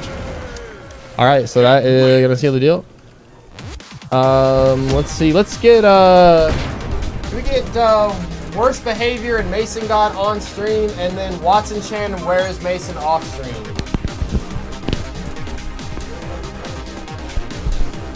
So we got our winners finals match coming up after Worst Behavior and Mason God. We're gonna run one more match off stream, just kind of keep things going. It's 9:30 here at Game Cats here in Independence, Missouri. So thank you guys for watching. Thank you guys for following along tonight.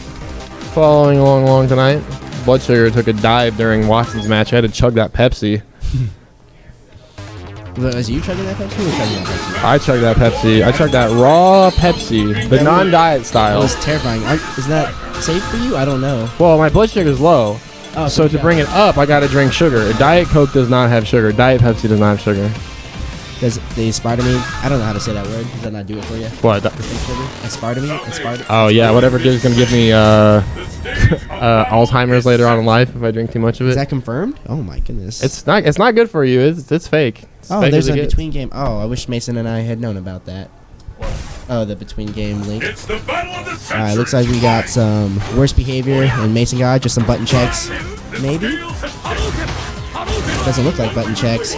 Mason God going back to Ryu, his original main. I guess he wants the extra fireballs against the Zangief, try to keep him out. Don't know much about the Ken Zangief matchup. I heard them talking about it earlier that it wasn't too great for Ken. Probably better for Ryu, and there's the SPD going down. This matchup is better for Ryu just simply because stand roundhouse gives you an extra anti-air opportunity so that Zangief can't just do what he wants in the air. Alright, so we back into it. There's that Russian robot giving him the SPD. So, I mean, the things that Mason's going to have to understand is, like, when Zangief has meter, you have to be just cognizant of the fact that EX Green Hand's going to come out. He's jumping actually a lot more with Ken, and this is not a matchup where you want to jump in a lot because Lariat or frame reversal, but meeting Worst Behavior in the air. I'm seeing a lot of sweeps from Mason. Is that just how he plays typically? I mean, it's a very strong footsies tool, and then I'm talking about that stand roundhouse, very strong in this round in this match. Going to stop a lot, not only Zangief in the air, but also you're going to catch a lot of the big body character on the ground, right into Ultra. It's going to pretty close there. Okay, just even life now. No meter for Worst Behavior. Ryu almost with a full stick of Yeah, Thor needs to get a bar. Thor needs to get a bar of meter. Watson just doing lots of jump-ins and wake up Shoryukens. And there it goes. Round 2. Worst Behavior. Zangief wins. Alrighty. You think Mason God got a little bit confused with that EX Tatsu and was thinking he was playing Ken for a second? Maybe. I mean, ooh. All right. So pay attention to that block jump light kick that Worst Behavior did right there. He went jump light kick into Lariat, and it was blocked. That should send a message to worse behavior, they go, oh, next time that they block this jump light kick, get ready for too late, aka the running bear grab, point blank. Good anti-air by worse behavior. He's got quite a bit of a life deficit right now. Mason needs to play very careful. Zangief not out of it. Huge burst damage potential via the command grabs. I like this game that Mason's playing a lot better this time. Seems to be a lot more footsie based and a lot more fireball pressure. That was a good counter hit. Another one. Worst behavior, I mean, like, he's got to slow down a little bit. Yeah, Mason God needs to keep up with his game plan of staying on the ground, utilizing low forward fireball, utilizing sweep. Need to DP that. It's like the Ryu staple. And you should have said, there it is. Yeah. So Thor a little hot on the collar there, you know, kind of felt pressure. But then again, like, you have 45 seconds. Use that time to build meter. You know, you don't have to commit. Sweep early on. Double sweep. That's the mix-up. I like that he did stay in roundhouse. So if worst behavior would have been like, oh, wow, you keep sweeping and wake up, I'm going to jump back. I'm going to try to backdash. That roundhouse would have caught. Oh, too far out. And minimal damage off of that. Would like to see maybe a Tatsu of some kind. Another thing I heard about worst behavior, nice the shop closed, he went and got a 360 for himself. Has been grinding it out. Yeah, he's been doing a lot of work online. Right now, Mason God playing that very frustrating, very patient zoning type of Ryu. Oh, nice. Scoops him. He gets me with that every single time. Yeah, it's definitely a deer in headlights moment because you see it, you go, oh, hey, that's whiffed. Time to push buttons, and it's like, nope, SPD. There's that layer out for that anti-air. It seems Watson's starting to feel the pressure. He's starting to jump a lot more. Worst behavior getting some mix-up going on. Yeah, I mean, like, Zangief kind of has a little bit of a vortex himself. You know, he wants to accomplish a hard knockdown, and he can apply pressure with the body splash like we're seeing. Both players, oh no, missed input. No red focus, though. Oh, red focus, worst, okay.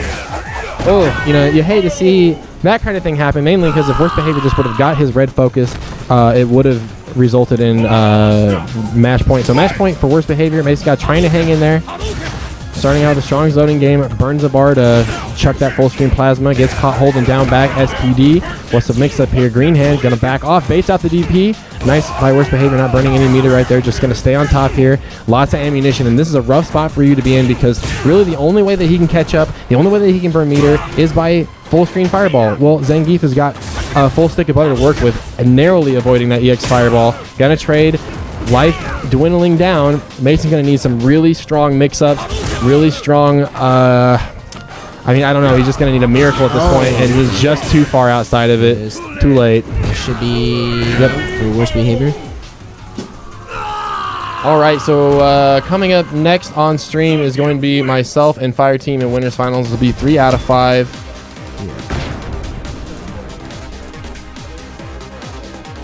So, yeah, thanks for watching Top in the Shop tonight. Shout-outs to Swim Dude, Watson, Fire Team. Thor's been on mic tonight, so thanks to them for keeping you guys company. Shout-outs to all 14 viewers that were hanging out with us.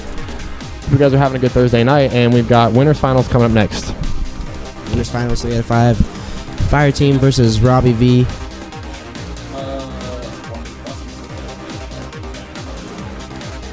Yep, like I said, Fire Team versus Robbie. Chris, Becco, Robbie V. And some of the better players in the shop regulars, some of the top KC players going on right now.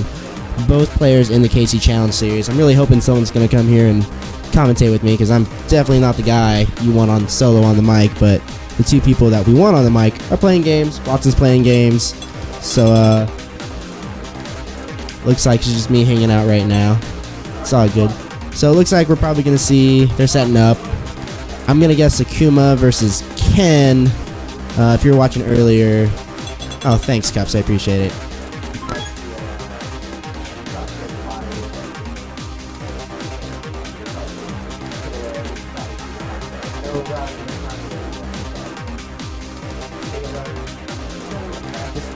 Then I don't, but that's alright. Mason had some good games. Oh, alright. Looks like they're going to go in some button checks.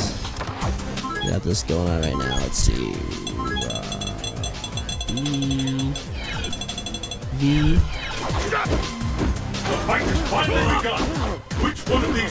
Dash. They're just doing some gentlemanly button checks right now. Let's see. I bet I got this backwards. No, I think I Fire team. Oh, the mic cut out? Oh, I'm sorry. But we got me. We're good. We're good. Oh, man. That's some mad Ryu Zangief shenanigans. Okay. So, button checks are down. Let's see what we got. Let's see. Ken and is Seth. Okay. I know that Fire Team does have a Pocket Seth. He used to play him. Oh, never mind. He's just trolling me. Here's the Dekuma. There's the Ken. My heart fluttered for a bit. I was so excited. Oh, stop it. Fire Team just... And if you hear in the background, Robbie's trying to defend his Gen right now, saying it's not terrible. It is not raining right now, Full Bleed. Not that I know of. I feel like you also accomplished this with a window check, or I guess Independence. You're probably down in KC.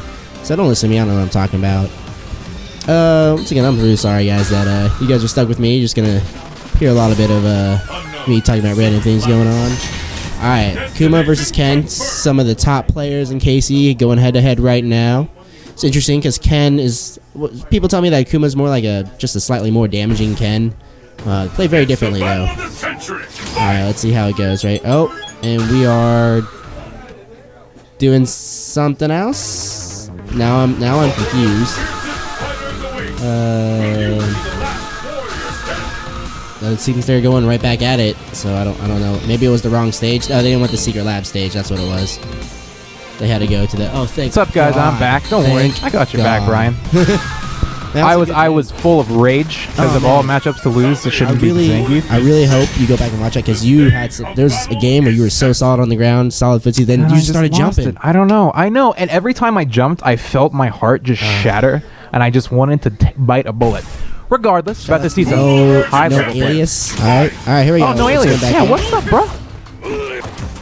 And here's what you're here to see here. You're going to see some high level play, good footsies games going on, and some Akuma So already a first trick that Robbie should know. That side kick always hits in front. Not scary. Looks like a cross up. Never will. Good character. All right. So what changes the dynamic of this match so much? Ken obviously very pressure heavy. Akuma has that teleport. It's kind of like a get out of jail free card. That was a really weird Tatsu autocorrect. It's another level of mind game that gets added to this whole entire matchup. Alright. Right now, both players kind of feeling each other out. Nothing too crazy yet, actually. But like we said earlier, Robbie is a very momentum heavy player. Will typically feel the other player out, even though they have a lot of times before. It's really cool to see that Robbie takes each game as its new one, so like giving Fire Team a chance to get them that feel out, and he takes it around with a nice throw. Let me tell you, I've talked to Robbie a lot about this matchup, because there were times where he got frustrated. Robbie told me that Fire Team lives in a world where 1 + 1 = 2. He does his setups, he gets the hits, that's that. If you can get in his head and teach him that 1 + 1 might equal 3 or something stupid that doesn't actually usually happen, he does start to get shaken. He's gotten a lot better about it, but that used to be by far his biggest weakness. I feel like that is a strategy that is really good when you have a lot of experience, like Rob in the game. Wow, thanks, Chris. Well, stream chat. No, that's not commentary. Oh, stream chat. You're right. My bad. Never mind. I take it back. Anyway, as I was saying, yeah, like I said, Robbie very knowledgeable, so he knows the type of things that Fire Team will be expecting in the match to get those mind games going on. Counter hit, close medium kick. He could have got Ultra 2 off of that. Instead opted to just hit the low light kick. Sorry, this match is so intense, my words just stopped working. Oh my gosh, just throw. Oh, the DP. Wow. Robbie takes the first round. The reversal DP. Once again, we are playing best of 5. So oh, are we? We are in semis now? This is winners. Oh, damn, right, dude, finals. Oh, so I got frozen. I thought I did. Okay. Nah, you did good, man. Oh, I forgot to put that up. Okay, so right there, Fire Team used Akuma standing roundhouse to great success. That 2-hit little shenanigan master. Alright, so in the Fireball War, Akuma has an inherent advantage, not only because Ken's Fireballs are so bad, but he also has the Shakunetsu, the multi-hit Fireball, but it recovers a lot slower, so it's definitely a riskier maneuver, but it can be used to great success. Oh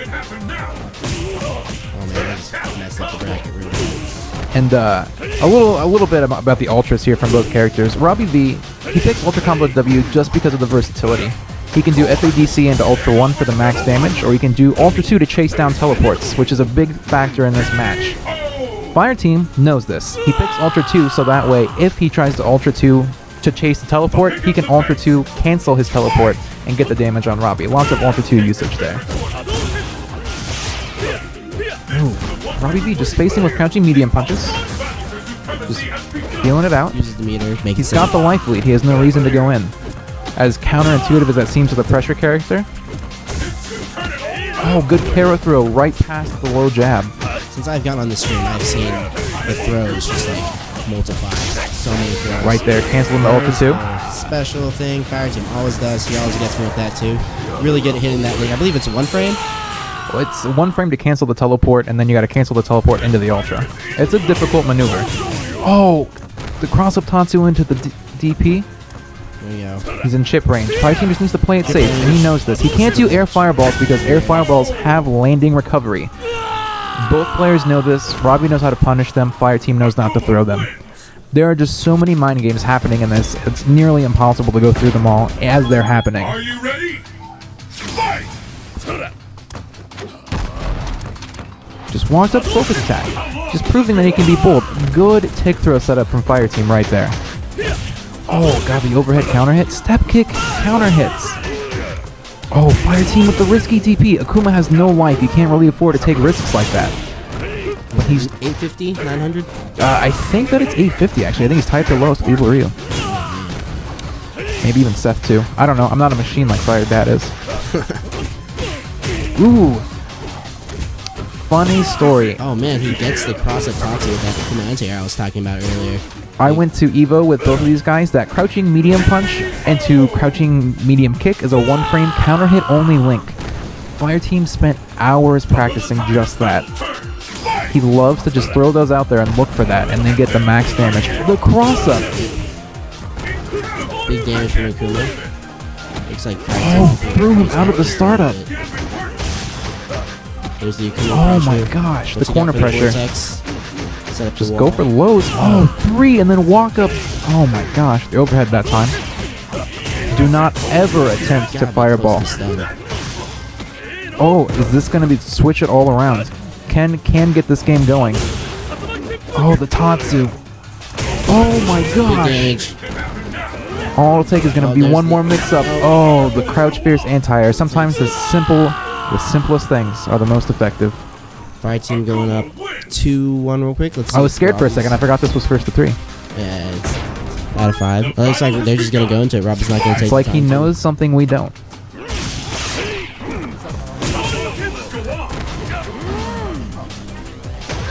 Yeah, this is definitely the game to watch right now. Shout outs to GameCat, lovely hosts. If you guys are keeping up with the bracket, just know that I messed it up. The Watching Chan Where's Mason game hasn't been reported to me yet. I blame Mason God sitting next to me. Wow. Counter hit crouch fierce. Robbie V, such a risk because if that was blocked, Fireteam could have done basically anything. But he knew that he was going to get the hit. Oh my gosh, right there, EX Fireball. Air Fireball, low forward EX Fireball. Ooh, Fireteam did the cross up, got himself out of the corner. Oh my gosh. EX Air Fireball, both hit. Fireteam went straight into the max damage combo. This might not kill, it does, oh it did. It does a lot of damage scaled. Now, Fireteam up. Wow, Match. what a comeback. Robbie What very a frustrated comeback. right now. I'm sure he'll Fireball. be able to shake it off 'cause he is Robbie V. Good sweep. Oh my gosh, just hits him out of the... Oh my gosh, he knew that Fireteam was looking to focus fireballs there.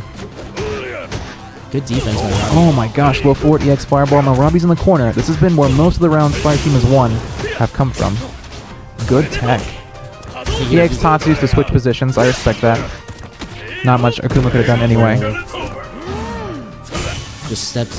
No way to chase down the teleport without the Ultra 2, so he had to do step kick. Ooh. Robbie V showing some life, showing he's not out yet. Crouch short. Just do it. Not shaken by the last couple matches. Fireteam again on set point. No, same thing. I don't know. I don't play tennis. Game, set, match. 15 love fire team. Dive kick again. Always hits in front. 30-15 fire team. Always hits in front. Would it be 40-15? Oh my gosh. Right The DP. I don't know what fire team was looking for, but whatever it was didn't coalesce. Interesting that you just say. Oh my gosh. Chase down the Low forward into teleport is even tighter. That might be the one frame. Is this gonna kill him right here? No, it's scaled. I think it's too scaled. Yeah, way too scaled. Yeah, it's like interesting. You said that Ken wasn't able to. Oh my gosh! So fire team takes it. I guarantee you this is gonna get us to see an angry Robbie who's gonna run it all the way through losers.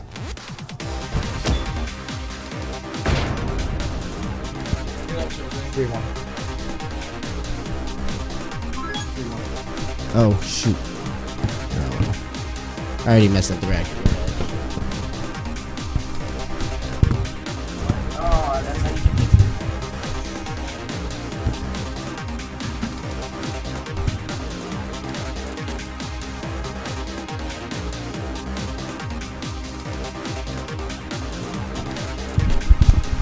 All right, guys. Let's in the bracket.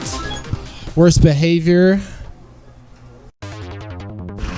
The curtain is raised on the world's most extreme fighting tournament. Who will walk the away fuck? victorious? Yeah.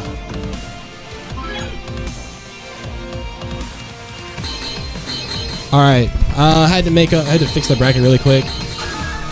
All right, so we got let's see, where is Mason, aka John Son, against Worst Behavior.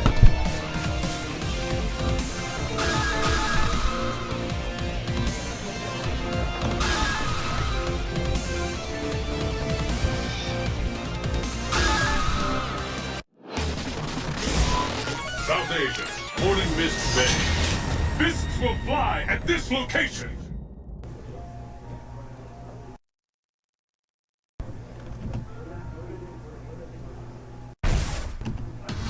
Let's get started. All right, so I guess I'm flying solo. So Dictator against Geef. Kind of I mean, I don't know. I really haven't got to see a lot of this matchup. Haven't really got to see a lot of John play. But one, I'm going to try to control that one space mark right there with that stand roundhouse and stand medium kick effectively, as well as the safe scissor kick pressure. So not really sure what Thor's matchup experience is against Bison.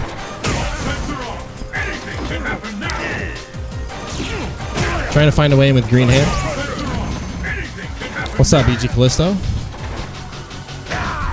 Sorry we didn't get to play at EVO this year. But yeah, pretty much name of the game here is going to be stand medium kick, stand roundhouse. Oh, not fast enough startup. Nice crouch strong in the scissors. Going for this dirty stuff right there. Come up and say hello. Zangief coming right back. Now Thor's got to find a way to stay in. Catches him. Is that going to be enough? Not quite. And just going to cram that chip damage in there with the EX green hand. Ooh, 8 a.m. pool was rough. We had 2 guys in our group that had to play at 8 a.m. Shoutouts to Vegas. No, Vegas didn't play. Hellfork, they had to play at 8. Vegas had to play at 4. All right. Geef find a way in. Got to stay in now. Nice. Challenging that throw with crouch short. John Prin pretty on point, getting those straight hit confirms into some good damage.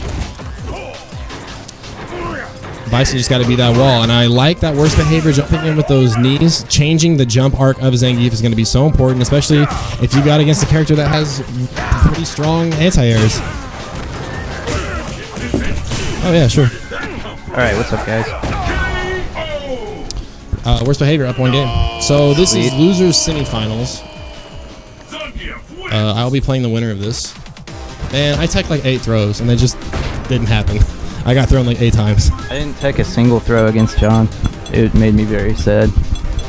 I hate Bison so much. I think he represents everything that's wrong with Street Fighter 4.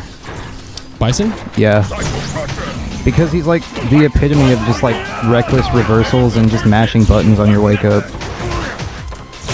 Yeah, I guess. I've only ever heard players talk about how top level players all talk about how bad Bison is. Ooh, misses. Except for Europe.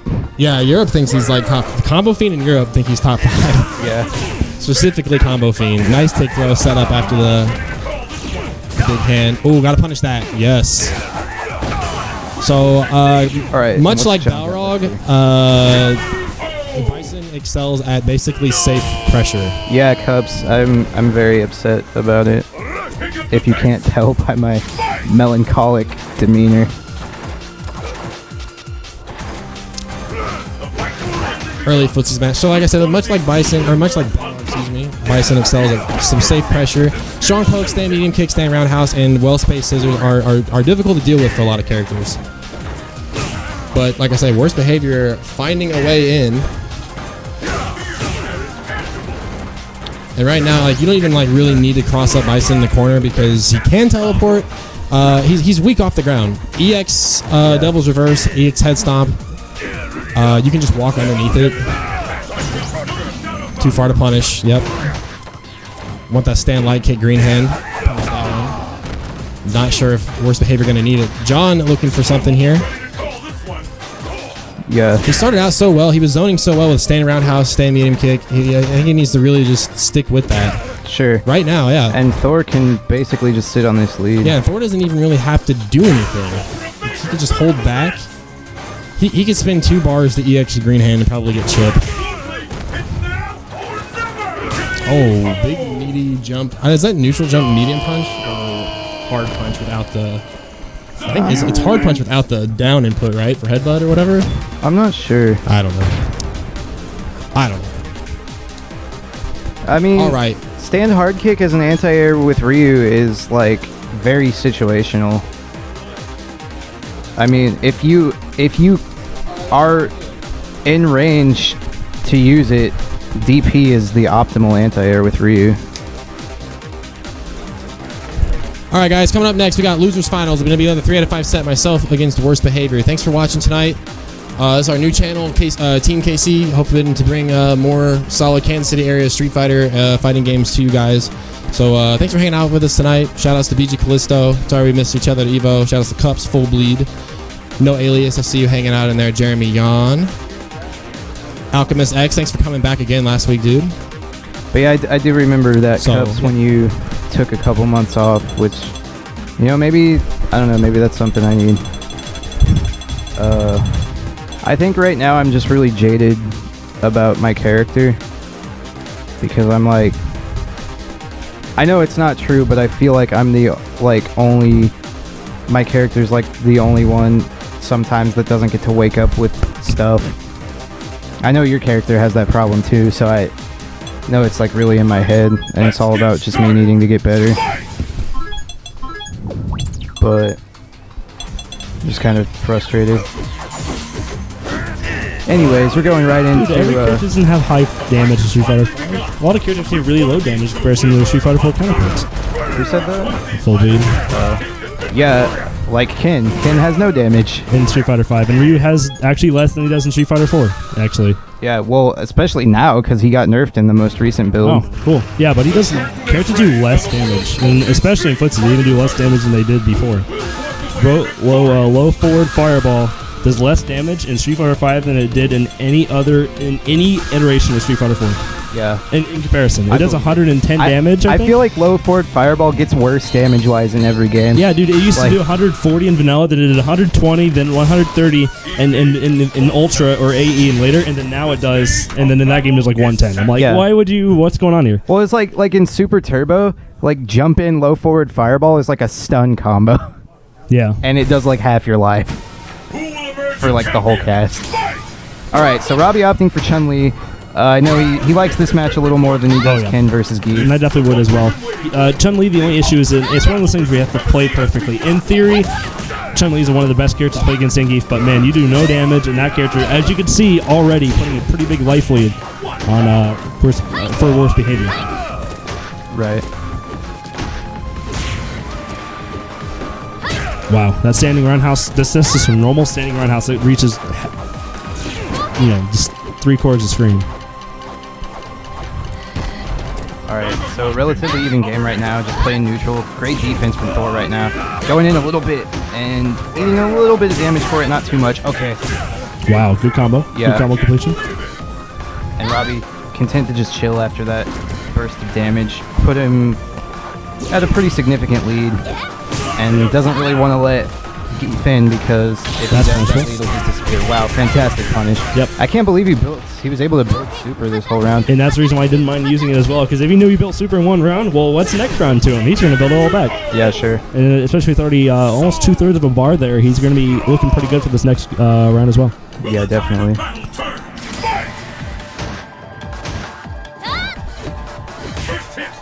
There's that crouching mean punch. Very strong, very unwhiff punishable button for the most part. Great stuff to Thor, though, making top 8 this week. He's been really making some really strong showings these past couple weeks. I'm like really excited to see like how he continues to grow as a player. Absolutely. And so now you see some pretty good damage there from Zangief using that super. Again, he can build it back pretty easily. Again, already having almost a full bar in just a couple seconds after. Ooh, good sweep. Oh, the instant jump roundhouse is punishable by EX Greenhand. Fun fact. Yeah, not sure if Thor knows that though. Yeah, that's so much damage. Oh, okay. Into Ultra. Not gonna kill, but gonna put Robbie at a decent enough lead to where he can just chill out and let Thor come to him. Yeah, again, just chilling. That's exactly what it needs to be. Wow, that's just amazing. The head stomp too far away. Wow, instant jump. If Thor would have done a lariat on Wake Up, that would have beat it actually. Yeah, head stomp not really the best move in the game. Even Seth would trade there, and Seth is actually a lot better than Seth's head stomps. Every other move that Seth has is exactly worse than the character he got it from, but his head stomp is actually significantly better than Chun-Li's. Like I love it. Yeah.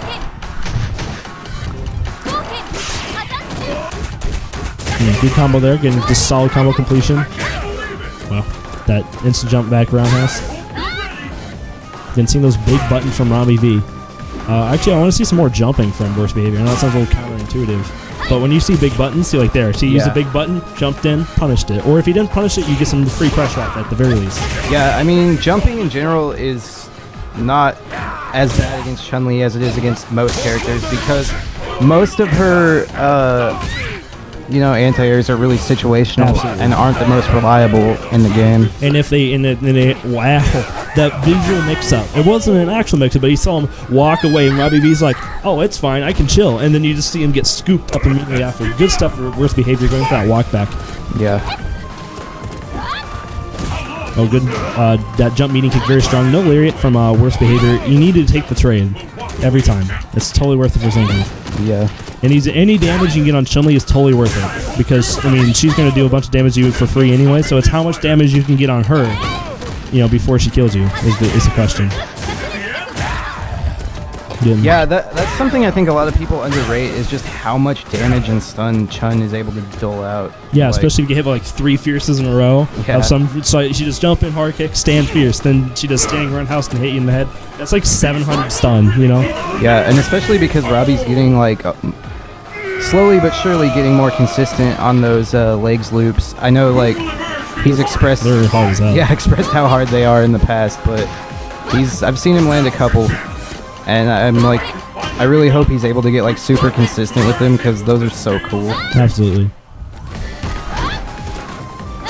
Wow, that neutral jump roundhouse. He could have got super after that, but I don't want him to do that. Good EX use, actually. He's going to get that bar back pretty darn fast.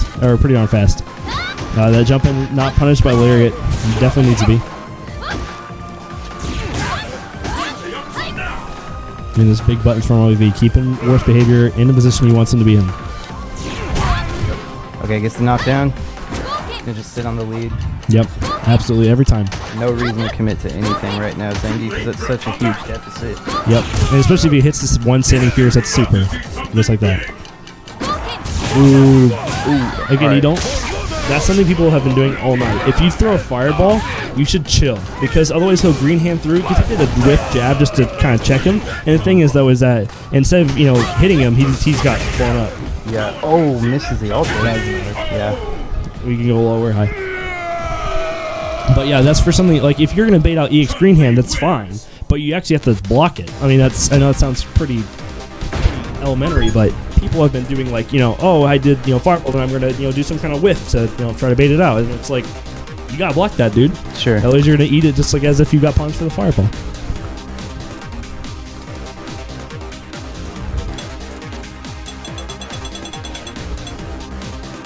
Thor thinking about switching to Rose.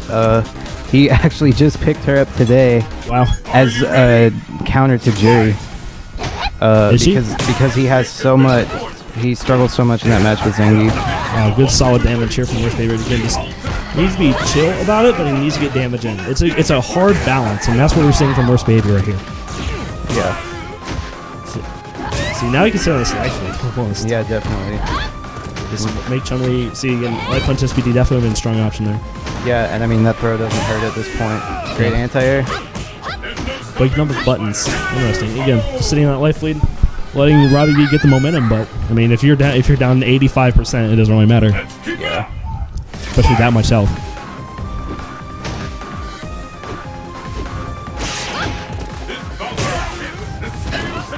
He made me $20. Huh? Oh, that's it. Oh yeah, that's gonna get him. And then we're talking right below the 2. Yep, right below the 2. Well, I guess the 2 being 2 wins. All right, and Robbie answers back with a big punish of his own. However, just not nearly the amount of damage itself for Zangief. Yeah. Okay, here we go. We can see a big punish here. Wow, is he dead? Not quite. No lariat. You saw him actually try to do it. Yeah, Robbie being kind of stubborn on the jump-ins these past couple rounds, which is like, I feel like that's kind of been to his detriment because Thor's been more consistent with the anti-airs, but gets him with the air target combo as I say. Commentator's curse, dude. Oh. Alright. Scramble situation right now. If Thor loses this round. Zangief sitting on no meter, but Thor gonna get him with the lariat. Alright. And great stuff from Worst Behavior, staying in this, keeping it competitive. Yeah. But Robbie's still gonna be on match point. Absolutely. Oh, thanks.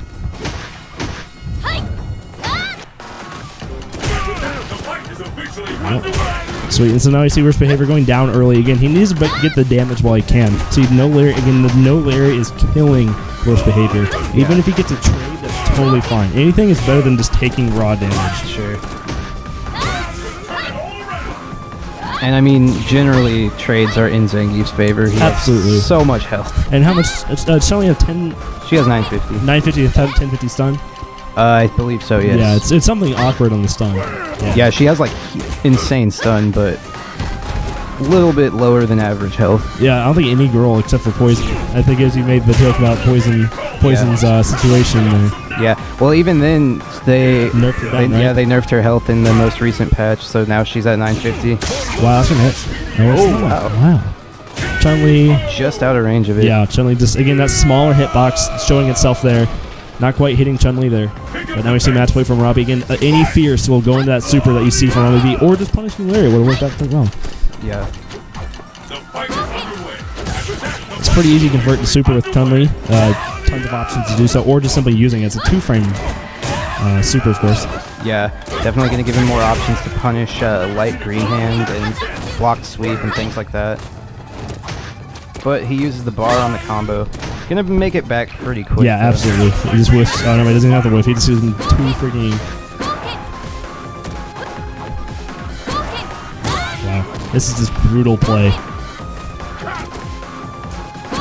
Well, that's gonna hit in ultra. Absolutely. Yeah, I don't think I've seen Worst Behavior drop that all night. No. The green hand combo.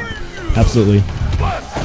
Good damage on that. He needs to make sure you get in and get the damage now. He's not going to survive this damage. Wow, I should have done the light punch SPD there. Definitely would have worked. Yeah, definitely. That good sweep from Robbie B getting the knockdown into Ultra 2. Yeah, and this is not quite going to kill, but it's going to put Zangief very low. Absolutely. Now we're just one. I mean, this is almost unwinnable for Zangief unless he gets some kind of just magical read. And he's sitting on no meter, so, well, builds it with the lariat. Robbie's going to have to be a little prudent with the fireballs, but... Yeah, that's just... I mean, this is exactly what you expect. Yep. Oh, I got to play it, so... Alright, good luck, man. Alright, so Robbie gonna take losers finals. Gonna see the rematch of him versus Fire Team in grand finals. Great stuff to worst behavior though, getting third this week. Showing that being on that online grind really paying off. Really excited that he came out the past couple topping the shops, because he hasn't really been as active at the hookups and stuff. He's kind of just been doing his own thing, grinding it out online and stuff. But so anyways, we got Robbie V and Fire Team coming right up. Most likely going to see Akuma from Fire Team or Ken from Robbie. That being said, these two have been known to get into a little bit of a counterpick war with each other. You know, Fire Team as Akuma has been known to struggle against Chun-Li. Conversely, Robbie's Chun-Li has been known to struggle against Fire Team's Yoon. So we'll see which characters they opt to go with.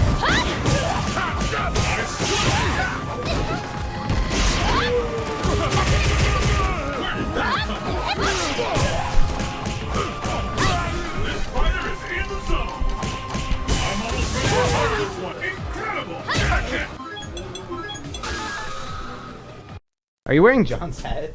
What? Is that John's hat or is that yours? Who will bask in the glory and adoration that comes with being declared the world's greatest fighter? At least one baseball cap. I have like other caps. I have like fishing hats and stuff too. Well, yeah, I do. I don't wear them, but I have them. No, I wear bandanas. My hair's too thick for hats.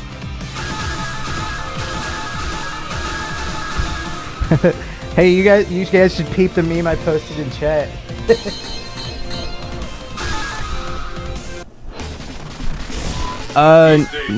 No, we are at top 3 right now, so that's why the last set was first to 3.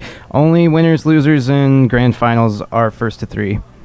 The rest of the tournament has been first to 2. Or was, rather. Alright, so Robbie v Fire Team going right in this, the classic Ken versus Akuma matchup that our regular viewers should be so accustomed to seeing.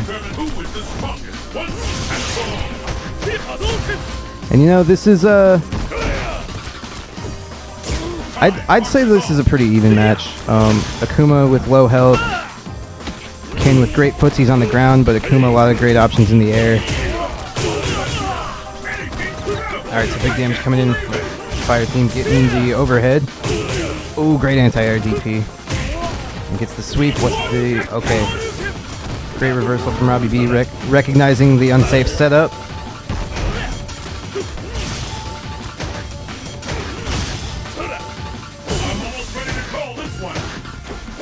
And the footsies right now from these two.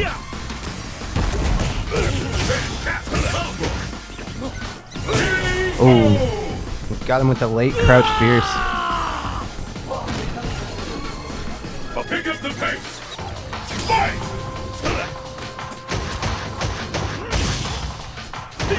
Oh, I forgot to change the names here. Sorry about that, guys.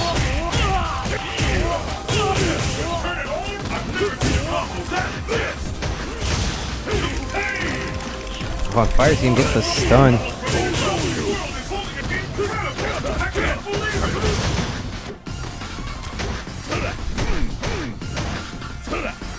Alright.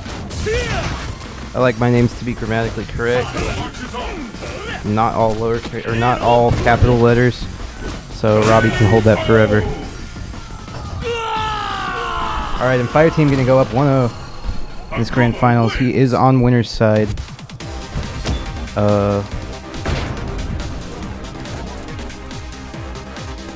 In fact, let me indicate that.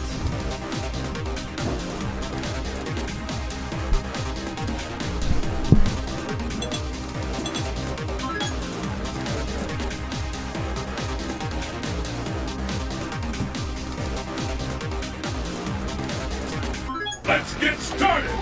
Fight!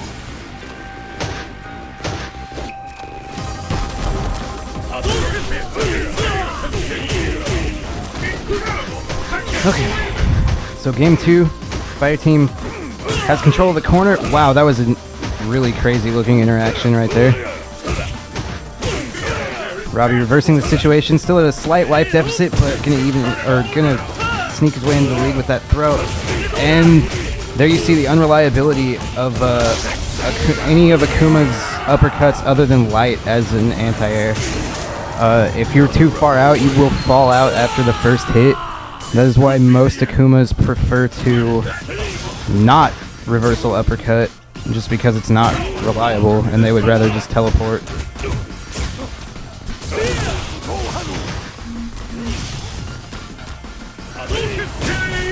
Oh wow, and the palm gonna take the round. What will happen now? Fight! How long will this go on? No one can see that coming. Fire Team getting a lot of great mileage just off of anti-airs in this set. Robbie, the past couple sets has been kind of obstinate with the jump in. And kind of been paying for it. Okay, and gets the stun off of the anti-air. That's what I'm saying, coming into play right there. Fire Team going up 2-0. Potentially going to go up on tournament point. Let's see what Robbie V's got left in the tank. Are you ready? Fight! Alright, Robbie opting to go to character select. Might see the switch to Chun-Li. Might just need a minute to just let Fire Team's momentum die down and examine the situation. See think about what adaptations he can make in the next game. Opts to stay with Ken.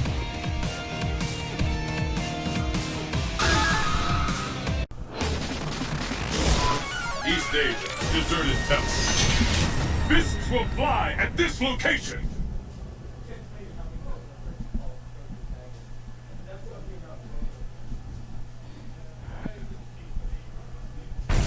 Alright, so Robbie needs to win this game to stay in it. Opts for the Alpha King costume. Kind of Alpha King anyways. Has the Alpha haircut.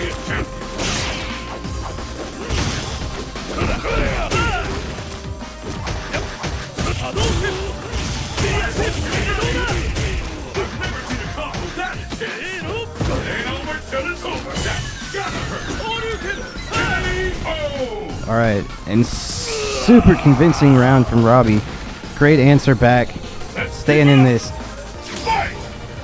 Got one round on the board. See if he can get the game. Ooh, and dirty setup from Fire Team with the EX Air Fireball into Demon Flip Palm into the low. Robbie just relentless with this pressure right now. Gets him with the car throw again. Pushing him close to the corner, but Fire Team fighting his way out. Great whip punish on that low strong with the fireball. And fantastic anti-air from Robbie V. Great adaptation in that game. Staying in this, going up 1. Who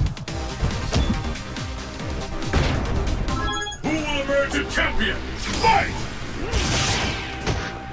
How long will this go on? Okay, it's the low short car throw again. So tricky.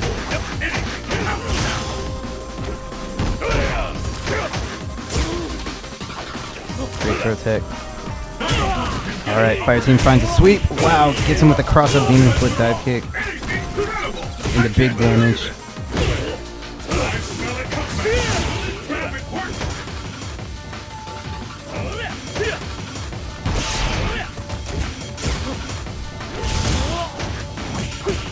Okay, solid punish coming in.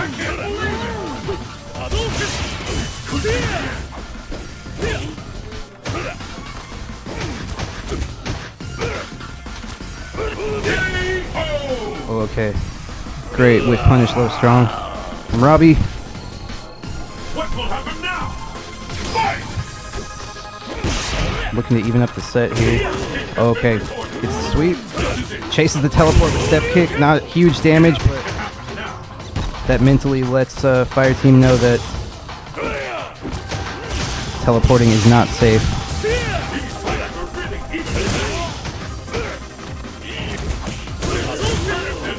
Alright, solid combo from Robbie.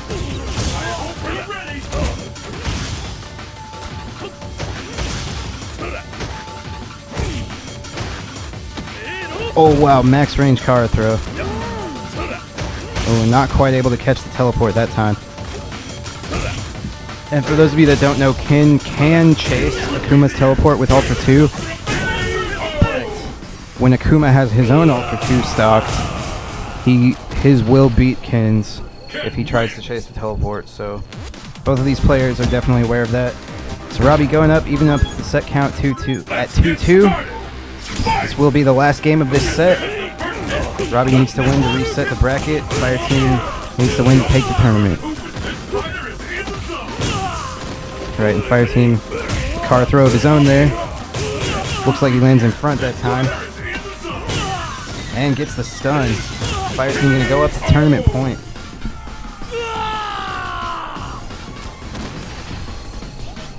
What will happen now? Fight! First kick has been recorded. The fight is underway. Which of these two challengers will walk away champion?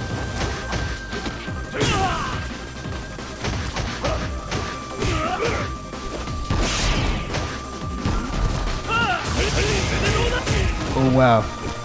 Hits him with the cross up EX Tatsu. Fire Team still with the life lead right now though.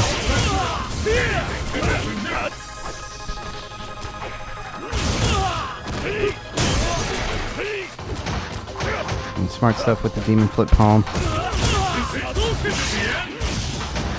And Fire Team kind of just turtling right now, recognizing that he doesn't have to take any unnecessary risks, and clips him with that overhead, and Fire Team gonna take the tournament with the low forward. Great stuff to both players. Akuma wins.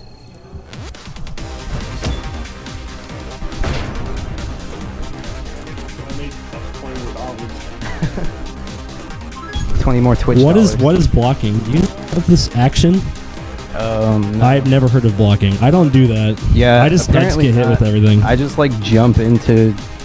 No, EX. you don't even want to talk to me about me jumping in, dude. Against you, I just jump in, and with 100% consistency, I get shoved up my butt. Crouching fears from Sakura. I just jump into EX Psycho Crushers all day. Dude, well, I mean, I guess that's fair too. But man, dude, your A tiers are way too good to jump in on. Hey, Blake, notice me, senpai. I promise I'm just terrible. Yeah, sure, dude. All right, guys. Thanks you for so much for watching Top in the Shop tonight here at Game Cats. Good stuff to Fire Team. Taking it 3-2 in grand finals. God, I want to pop off so bad. But anyways, shout outs to Cups, Full Bleed, InGamer, J Slow. Let's see who else is hanging out in here. BG Callisto, no alias. I know there's the guy from last week. Let me find you, Yellow. I can't find him. But anyways, thank you guys so much for showing up tonight. If you want to win, you got to show up. So 13 people tonight. We're closer to Kansas City. If you guys are sitting at home playing Street Fighter, getting bad sitting on your couches, come out here, play Top in the Shop on Thursdays. So I'll read off to you our winners for tonight.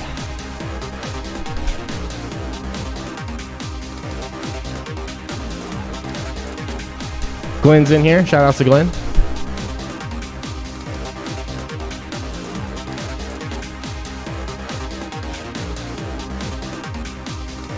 All right, so first place, Fire Team, stuff to Chris. Second place, myself. Third place, Worst Behavior, coming out, blowing it up with Geef tonight. Good stuff. Fourth place, Where is Mason? That is John's son. If you guys, he was under a different moniker tonight. Fifth place, Watson. Sixth place, Mason. Seventh place, L. Alex. Eighth place, J. So that is your top 8 for tonight. Again, thank you guys so much for watching at home. We'd love to have you guys come out. Again, we are located at Game Cats here in Independence, Missouri. Just 20 minutes from KC, 20 minutes from Oak Grove, kind of in the middle. So come check it out. It's a great venue. Staff here really accommodating, trying to help us out, put on a good tournament. So again, hope you guys enjoyed it. Hope it sounded good. Hope it looked good as far as the stream goes. And We'll see you guys next week. Remember, the worst thing you can do when it comes to fighting games is never pick up a controller. Take care, guys.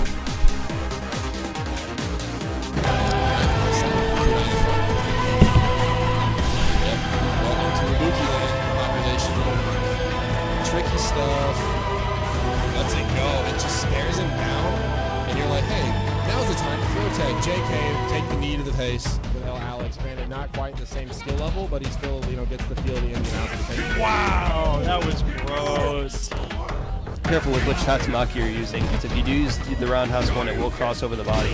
Ooh, into super, and that's I like that. Oh, yo! Time, and this is gonna do big damage. Oh, jeez. Ultra 2. Things you don't think is gonna happen. Oh, they're both at pixels now.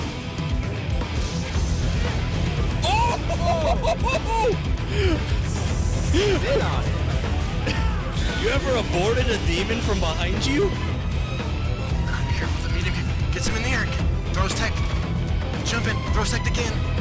Gets the jumping hit. He's trying to fireball! And all through one! This is gonna take it! So, I mean, right now... Ooh, jump cancel, ultra, dubstep. Yeah, I don't even know what Robbie's even looking for, to be honest. He is going to need a... Oh my goodness gracious. That's exactly what he needed, so now he's staying. And that's gonna punish Great Fate. PS4. Alright. Oh yeah, that's gonna be sick. Oh my god, the reactions on this man. So that's gonna hurt. Be careful here. Yeah, it does help Forte. Kizblanc has a lot of options to chip in. Yeah, and he has charge right now. Oh god, wake up Ultra. Oh man, that was a straight up punish with low fierce. Yeah. And it is one. Jump in. At this point, you want to try to dominate the ground with low forward. Fight Ibuki on the dash. Kunai in the front, followed by EX Neckbreaker. What's Wraith got? Standing in front that time. Smart stuff. One button away from stun. Oh, doesn't like it. EXDP. Light him up. Catches them in the front. Wraith not happy about that. Max damage 2 off that Crouch Fierce. Chachi feeling that. Don't want that Nice. mindset because they think they like are trying not to be close to their opponent. That's a setup. Oh, he went low and dizzies him. Yeah, gets the stun and 1, 2, 3, and just slide. Okay, yeah, he looked for the baited Ultra. Anime. Change the channel. Dude, I'm glad this was sped up. Dude, the thing took so long back in Super. Oh, it was sped up, wasn't it? Yeah. An AE? I don't remember when it was, but freaking... Oh, that's good. That's dead dang. Ibuki. That's one dead Ibuki. But point being, I remember when Super came out, there was so much